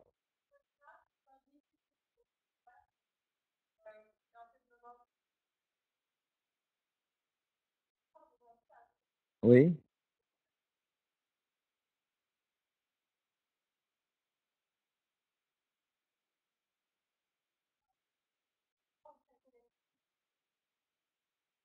Oui, intéressant. Oui, une réponse là-bas. Oui, il n'y a pas de gêne avec ça. Je dirais même c'est encouragé. Chez nous, par exemple, bon, tu rentres à ton bac, tu rentres chez nous, il y a des programmes qui sont encouragés, des programmes officiels de la compagnie où ils vont payer tes études, ils vont payer tes livres, ils vont payer, même tu as un peu de temps libre. Par exemple, si tu as 3 heures de cours, on a 50% de ces heures-là qui sont déduits de ta semaine de travail pour pouvoir poursuivre des études graduées. Donc, en tout cas, dans mon expérience à moi, c'est qu'il n'y a pas de problème avec ça. J'aurais pensé que l'employeur dirait, ben là, dans 2 ans, tu vas retourner sur le marché du travail, tu vas me quitter. Non, c'est pas ça que vous... Non, mais chez nous, on fait à temps partiel. ça. Moi, j'ai fait ma maîtrise et mon doctorat à temps partiel. En fait, Ah, je d'accord. travaillais à temps plein. Ah oui. Moi, chez Pratt, et puis j'ai réussi à faire ça. Oui, d'accord. C'est plus important un bon sujet que du temps. En tout cas, c'est mon expérience avec les études graduées. Là. Oui. Oui. Il y avait, bon, ici où monsieur est là.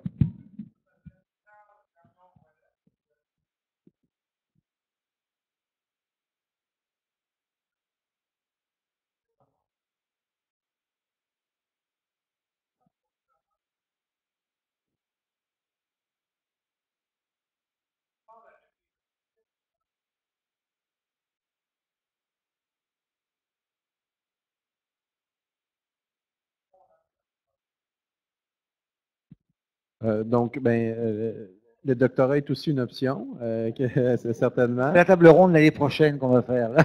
Voilà.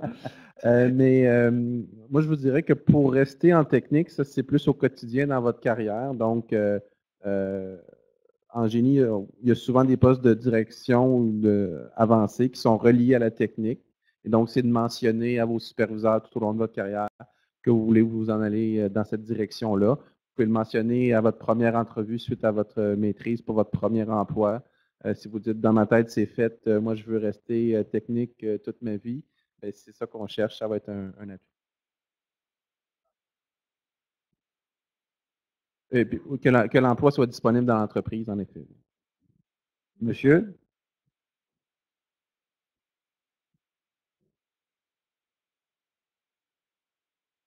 Oui. Je vais répéter la question. Oui.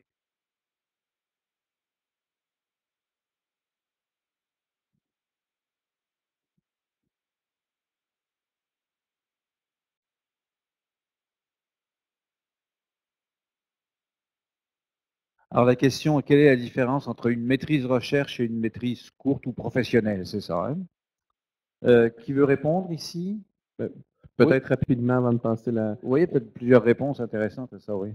Au niveau employeur, de notre côté, ça ne fait pas une grosse différence. Là, on ne va pas classer la maîtrise. Oui. Même chose pour nous, ça n'a pas beaucoup de différence. Mais je vais revenir à ta question tantôt. Si tu veux faire du technique, puis tu sais ce que tu aimes, attends, demande pas à compagnie. Trouve les compagnies qui font ce que tu aimes, puis va les voir. Okay? Identifie tout toi, dis moi j'aime faire ça, je connais les 10 compagnies au Canada qui en font. Je leur appelle tout de suite, je leur dis c'est quoi, je fais ma maîtrise, je vais les voir. Puis si vraiment ça t'intéresse, la R&D, la technique, rester là-dedans, puis pas aussi plus loin, sois pas passif. Tu es chanceux, tu sais ce que tu veux faire dans ta vie, tu es déjà pas mal plus loin que ce que j'étais à ton âge. Okay? Moi, je suis resté généraliste parce que, soit je ne savais pas ce que je voulais faire de ma vie. Mais si tu le sais, vas-y, va les voir. Identifie-les, ces compagnies-là. Dis, regarde, moi, je suis prêt à faire une maîtrise sur ce que tu fais parce que c'est ce que j'aime. Et là, tu vas pouvoir rentrer souvent dans ces compagnies-là qui sont plus petites et pouvoir avancer dans le domaine technique parce que pour toi, ils vont voir comme une valeur ajoutée. Puis tu vas les avoir cherchés. Tu n'auras pas entendu, ben, je vais faire le tour des entreprises qui engagent. Puis, ben, est-ce que c'est. Non, vas-y. Si tu sais ce que tu veux, tu sais qui tu veux, fonce. Oui. Pour vous, sur cette question maîtrise professionnelle. Oui, en fait, c'est que ça nous donne une indication sur le profil de la personne, je dirais, plus que pour, dans le fond, au niveau de l'embauche, du salaire, ça ne fera aucune différence, mais on va savoir que c'est une personne qui va plus s'orienter vers l'expertise technique s'il a fait en général. S'il a fait une maîtrise de recherche, il va s'orienter vers là. Et puis, maîtrise de cours, ben bon, souvent, ça va faire des gestionnaires techniques. C'est une indication, c'est un peu une inclinaison qu'on découvre par les préférences des gens, mais sinon, puis ce qui est bien d'une maîtrise de recherche, en tout cas, dans mon cas, je l'apprécie, c'est que d'avoir à écrire une thèse, ça nous force à organiser nos pensées, à organiser notre message. Et puis ça paraît aussi dans les communications futures, là, c'est subtil, mais ça paraît dans ce que les gens, dans le travail des gens. Isabelle Lévesque, maîtrise de recherche, maîtrise de... Oui, ben, je voulais ajouter un peu là-dessus. Je voulais ajouter pour devenir spécialiste aussi, il faut juste être un mauvais gestionnaire et être pas bon avec le monde. Fait que comme ça, tu es sûr qu'ils ne te mettront jamais gestionnaire. Première façon. C'est très indirect comme façon, mais ça fonctionne pour certaines personnes. Entre la maîtrise, recherche et cours, je me suis posé la question. Fait que je peux y répondre. J'ai choisi la maîtrise recherche parce que je me disais que peut-être je voudrais faire un doctorat, puis je ne voulais pas fermer la porte. J'étais passionnée par le technique. J'avais quand même fait de la gestion par mon parcours. Et puis, je m'étais aperçue dans mon parcours que la gestion ne m'intéressait pas tant. J'étais bonne là-dedans, puis on dirait que tout le monde voulait me mettre là-dedans, mais moi, je voulais faire du technique. Fait que je ne voulais pas fermer la porte pour le doctorat. Mais au bout du compte, bon, génie conseil, dans ce que je fais en ce moment et tout, peut-être qu'une maîtrise cours aurait été plus appropriée parce qu'on couvre plusieurs sujets. Puis en génie conseil, ben, comme il y en a ici qui ont dit, tu vas être engagé pour faire un projet spécifique qui est dans ton domaine et tout, mais plus tard, ben, pendant un an, il n'y a pas de projet là-dedans. Il faut que tu sois quand même adaptable. Puis en faisant une maîtrise cours, ben, tu es plus adaptable parce que tu touches plus de sujets. Donc, c'est ça. Dans la salle, il y avait d'autres questions. Monsieur ici?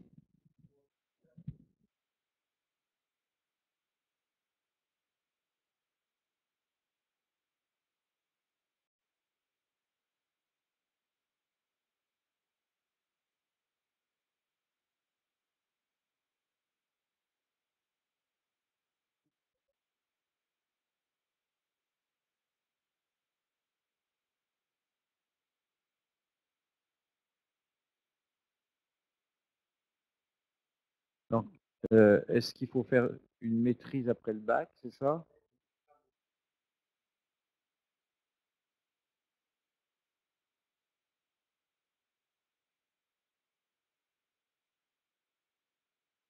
Sans faire de maîtrise? Oui. Réponse, allez-y. Monsieur Champagne. Ça dépend de l'histoire que tu peux mettre autour de ça. Ma première réaction, si je vois ça sur un CV, c'est de dire « Ah, il était pas assez bon pour faire une maîtrise ». Ça serait ma première réaction. Ah oui? Parce que je dis pourquoi il est allé faire ça, c'est quoi l'histoire? Si tu te dis, ben, il y a 5 ans de différence, puis tu as travaillé pendant 5 ans dans un domaine, puis après ça, tu reviens avec un OK, oui, l'histoire, ça tient. Mais passer, dire, je fais un bac, puis après ça, je vais faire juste un certificat. L'histoire pose des questions, à moins que ce soit un certificat incroyable, mais c'est vraiment, c'est quoi le story? C'est quoi que tu dis à quelqu'un quand tu fais ça? Tu dis, ah, OK, il n'a pas fait de maîtrise. OK. J'ai l'autre personne à côté qui a fait une maîtrise. Est-ce que ça vaut vraiment plus que l'autre? C'est juste une question de storyboarding. Si tu as des super bonnes notes et qu'on t'appelle quand même en entrevue, peut-être tu vas arriver et dire oui, parce que je suis une personne créative et tu peux te patiner autour de ça puis vraiment raconter la vraie histoire. En bout de ligne, c'est seulement ça. Est-ce que tu penses que l'histoire que ça va raconter, c'est la bonne à tes futurs employeurs? Ça va te permettre d'avoir cette première entrevue-là. Si tu avais à faire un certificat, dans ce cas-là, fais-le quelque chose dans vraiment plus humain, si tu veux, plus sciences humaines, démontrer genre, oui, j'ai fait un bac en génie, puis je suis allé chercher un certificat en gestion de projet, je suis allé chercher un certificat en leadership, ou là, OK, ça a l'air un peu plus, c'est plus intéressant que de dire, je suis allé faire un certificat en génie ou en quelque chose de technique encore.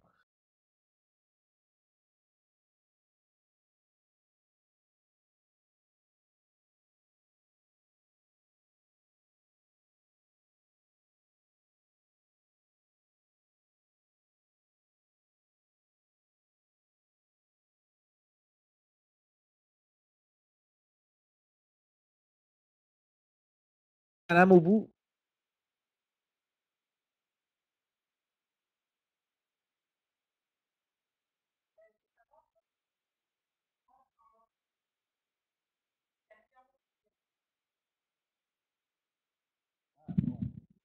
Les deux.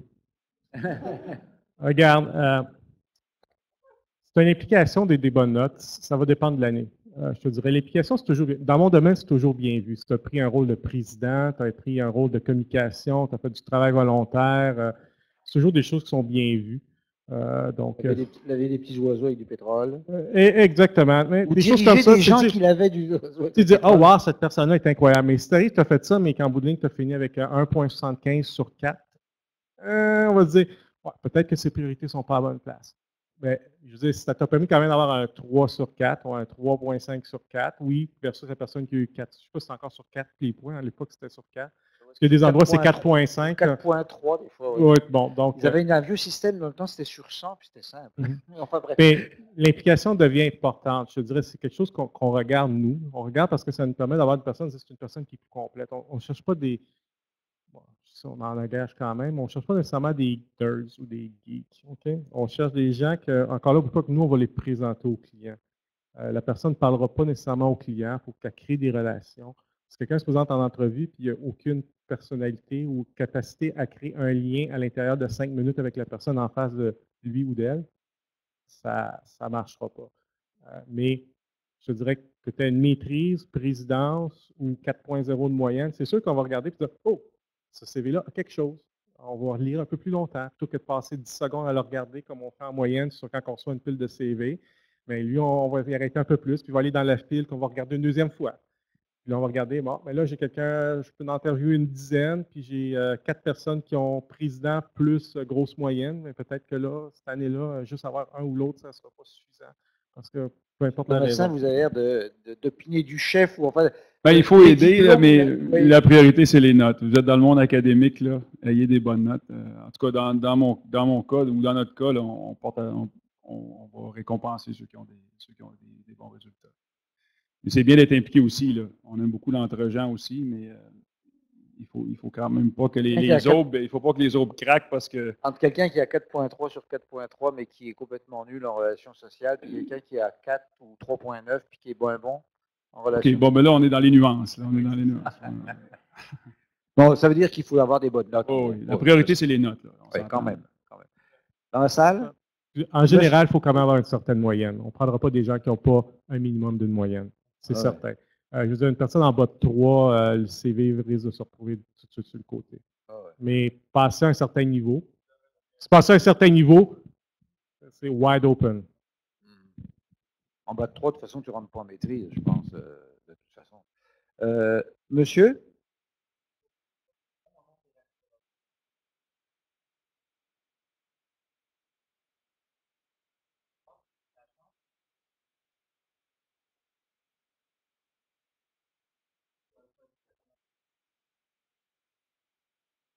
Alors la question, je ne sais pas si vous l'avez tous entendu, la question est à Mme l'évêque, si vous aviez su, est-ce que vous seriez allé sur le marché du travail avant de retourner 10 ans après, ou je ne sais pas combien à la maîtrise, ou si vous auriez fait votre maîtrise tout de suite?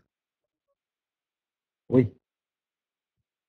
Vous parlez des circonstances économiques de l'industrie minière. Moi, quand je suis sortie de l'école en 2005, l'industrie minière boomait. On avait tous des jobs en sortant. Et je sais que vous avez de la misère à trouver des stages. Là. Nous, on avait tous des jobs, puis on se parlait de nos salaires d'entrée ouvertement. Comme, moi, je fais tant, moi, je fais tant. Puis on tripait tout, on faisait tout à peu près la même affaire, on tripait. Fait que c'est sûr que d'aller faire une maîtrise à ce moment-là, c'était pas logique. Les jobs nous couraient après. Vraiment. À partir de 2008, c'est vrai que ça a changé. Mais bon, je travaillais encore à ce moment-là et tout. Je trouve que c'est bon de travailler un peu quand même. Que ce soit 1 an ou 2, c'est peut-être tout le temps en gardant en perspective que vous allez retourner à l'école puis investir moins dans des biens meubles. Ça peut être une bonne stratégie. Mettre votre argent de côté un peu, sachant que c'est quelque chose qui vous tente, que vous pensez faire. Mais je pense que ça vaut la peine, surtout si vous n'êtes pas sûr qu'est-ce qui vous intéresse vraiment, puis sur quoi c'est quoi la recherche que vous voudriez faire, parce qu'il faut vraiment aimer ce qu'on fait. Ça a été noté plusieurs fois là, par les gens autour de la table. Il faut aimer ce qu'on fait, puis si vous n'êtes pas sûr dans quoi vous allez faire votre maîtrise, allez-y pas tout de suite, attendez. Vous le savez que vous allez en faire une, attendez. Moi, je savais que j'allais en faire une à un moment donné, ça a pris 6 ans, mais je l'ai faite. Puis il faut aimer ça. Pas le choix, parce que pour de vrai, comme j'ai dit, les cours, c'est le fun, la recherche, c'est le fun, mais l'écriture, c'est franchement, là, ça a été ardu, là, pénible d'écrire pour si peu de personnes, puis de mettre autant d'efforts. C'est très difficile de se motiver pour cette période-là. Il faut aimer ça, il faut être convaincu qu'on fait quelque chose de mieux pour le monde, pour l'univers, faut commencer à être un peu ésotérique, là, mais faut y arriver, mais c'est ça. Dans la salle, est-ce qu'il y a... Monsieur?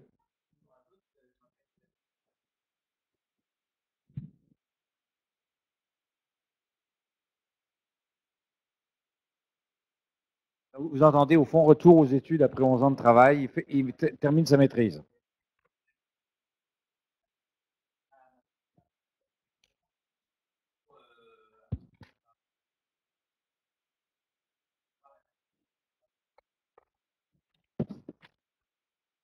Alors la question est, est-ce que pour accéder au poste de gestionnaire, il faut faire un MBA, c'est ça? En plus d'une maîtrise, donc 3e diplôme supérieur. Qui veut répondre à ça?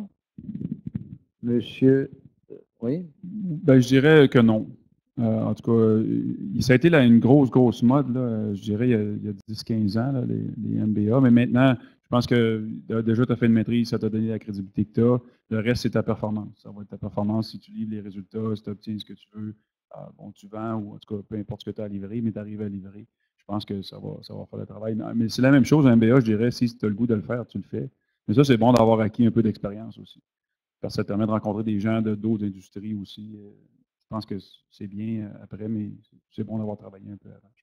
Vous, M. Champagne, qui avait été à la mode il y a 15 ans, faisant Oui, un regarde, un MBA, ce que tu vas chercher, un MBA, c'est sûr que si à un moment donné, tu vas être un C-level, donc CFO, CEO, CTO, name it.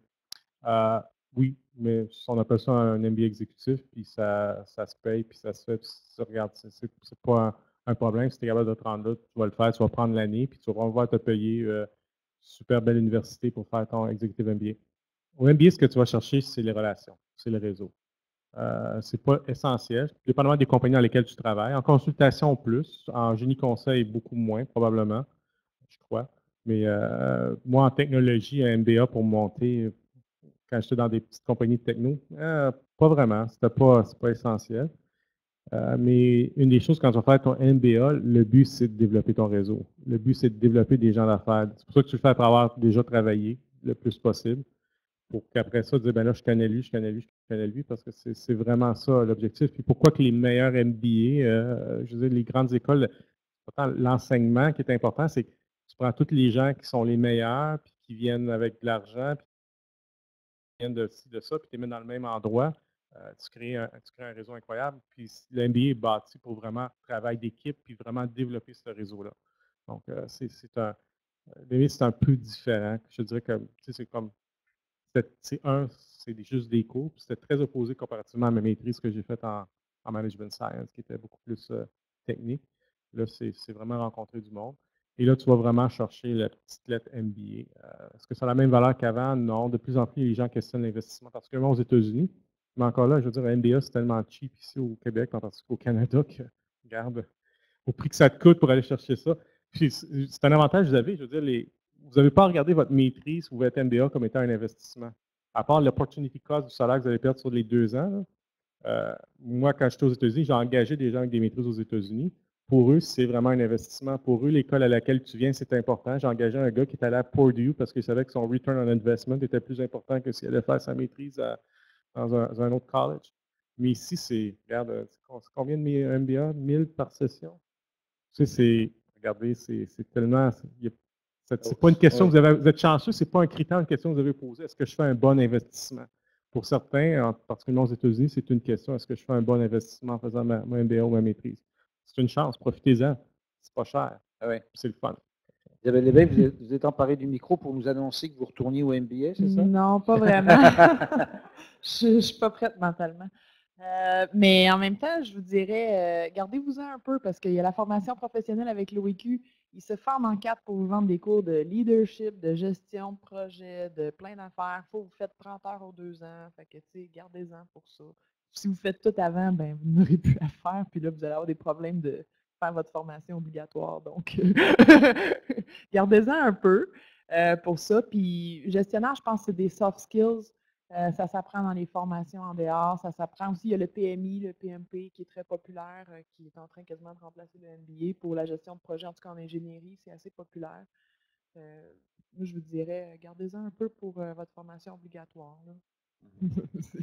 Alors, on arrive vraiment vers la fin, donc je vais prendre peut-être rapidement les deux questions. Il reste 2 questions là-bas, puis après, je vous demanderai à tous les 4 de faire votre petit mot de la fin, votre petit message, comme un tweet, là, 140 caractères. Voilà, j'exagère, mais à peu près. Alors, on a madame, puis monsieur. Madame. Non,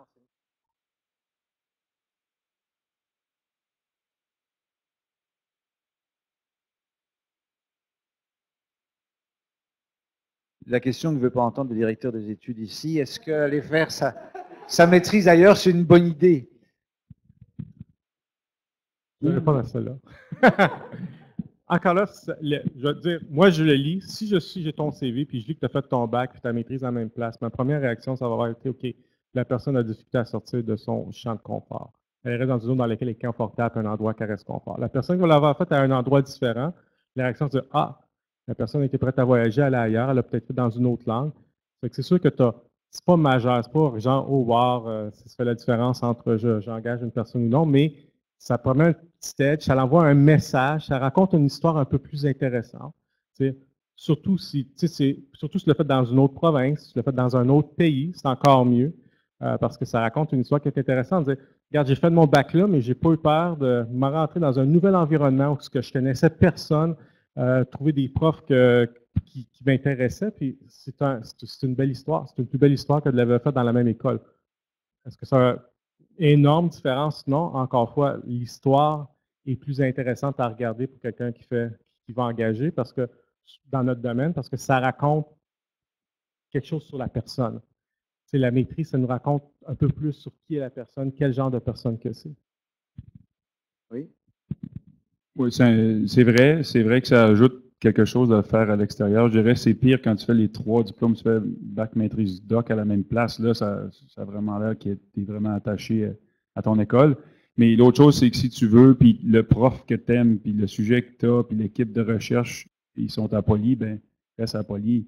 Mais tu peux faire des stages en entreprise, tu peux faire des stages en entreprise dans d'autres pays, dans d'autres provinces, au cours de ta maîtrise, qui vont embellir ton histoire dans le côté diversité, si on peut dire.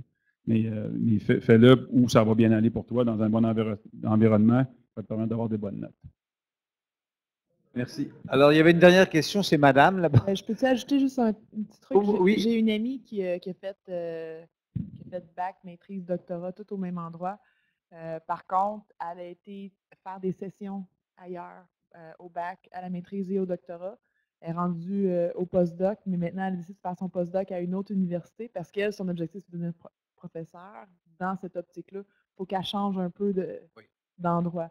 Mais elle a réussi quand même à avoir un profil d'ailleurs en faisant des sessions ailleurs. Parce que des fois aussi, on a des obligations familiales qui nous retiennent. On a fait une session sur la maîtrise, puis on est rendu au postdoc, c'est quand même formidable. Hein? Alors, la dernière question, madame.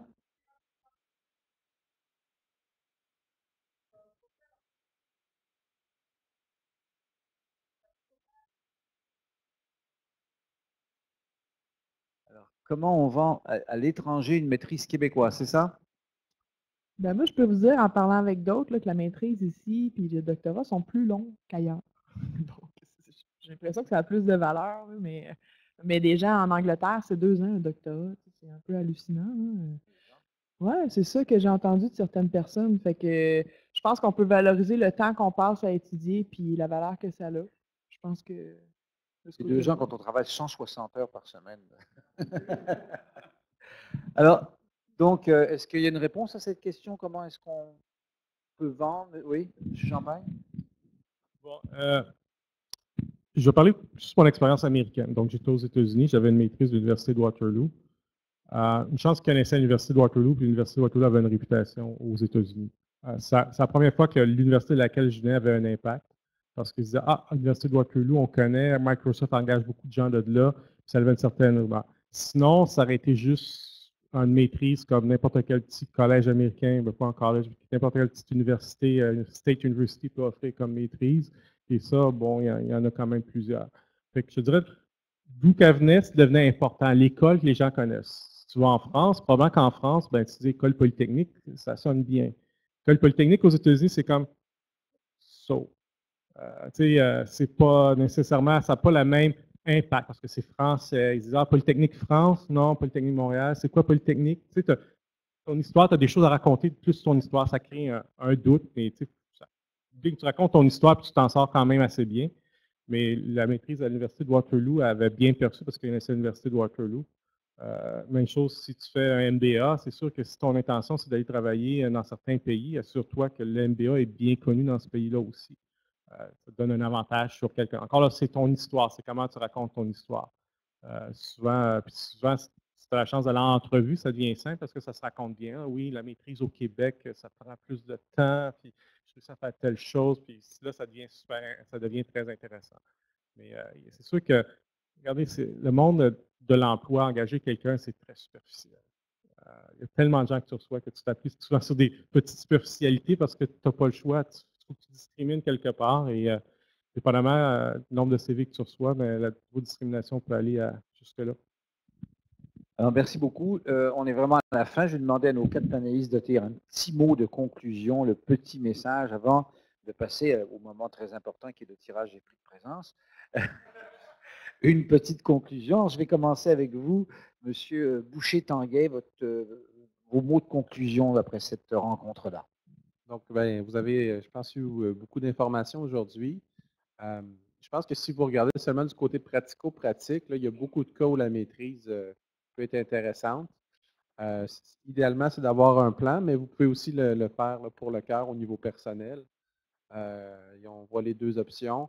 Moi, je ne serais pas inquiet de conseiller à quelqu'un d'y aller juste pour le pratico-pratique, mais si en plus vous êtes capable de suivre votre passion, c'est vraiment très intéressant. Je dirais à l'autre bout maintenant, M. Thomasin, vos mots de conclusion.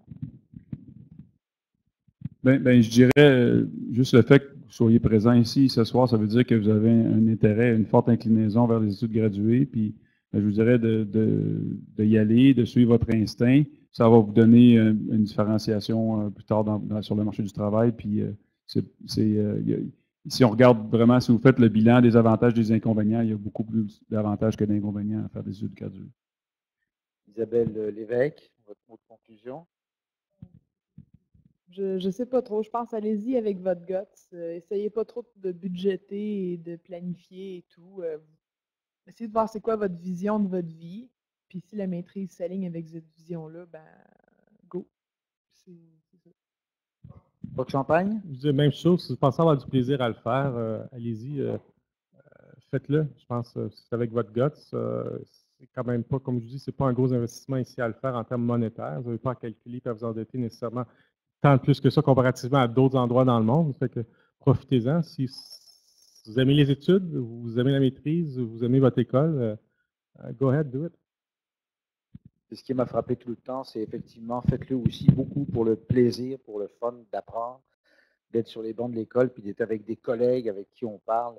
Effectivement, ce qui me reste de mes études supérieures, c'est beaucoup les heures, les centaines d'heures que j'ai parlé, qu'on a passé à parler de journalistes, de ce qu'on devait faire. Il y avait des politiques, il y avait des gars qui faisaient du théâtre, il y avait toutes sortes d'affaires dans l'école de journalisme.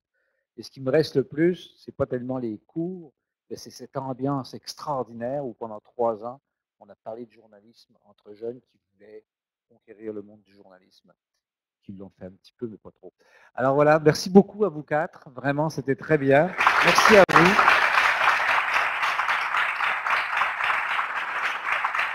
Et je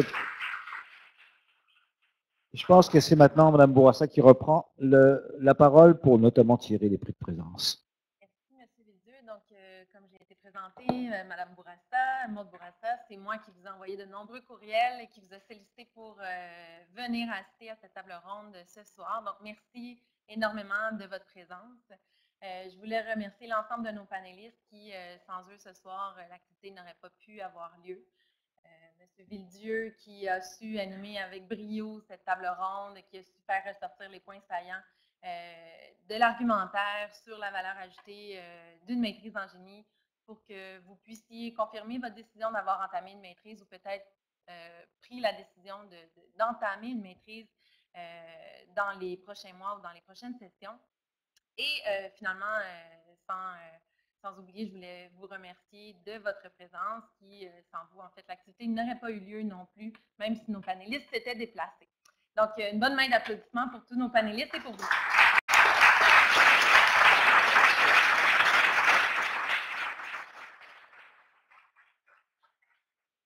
Donc, comme il vous l'avait été mentionné, il y a 3 prix de présence assez intéressants, je crois, qui vous sont présentés ce soir. Donc, on a 2 certificats cadeaux de la Coop Poly d'une valeur de 100 $ chacun.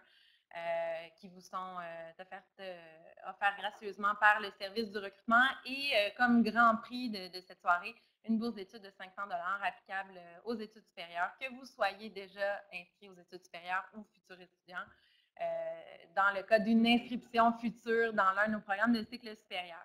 Donc, je sais qu'il y a des gens qui nous assistent live à l'extérieur de la salle, donc ils nous entendent. S'il y a des gens qui n'ont pas déposé leur coupon dans la boîte à cet effet, donc c'est fait, je vous invite à le faire dès maintenant. Est-ce qu'il y a des coupons encore sur les tables?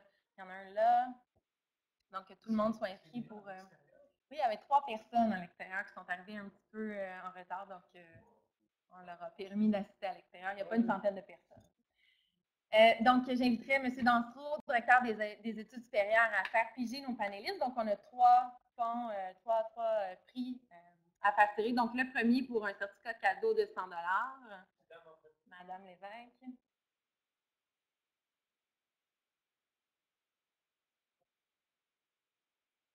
Donc, l'heureux ou l'heureuse gagnante, Félix Lamontagne.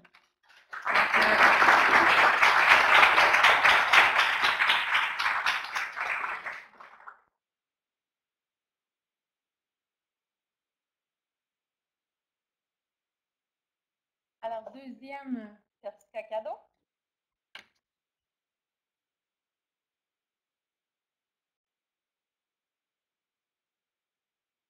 Alors, Bintou Keita.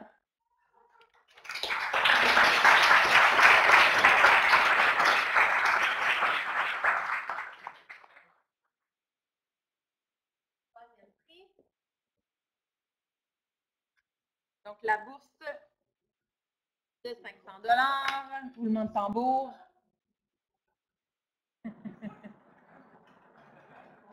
Merci. Benjamin Gerdet.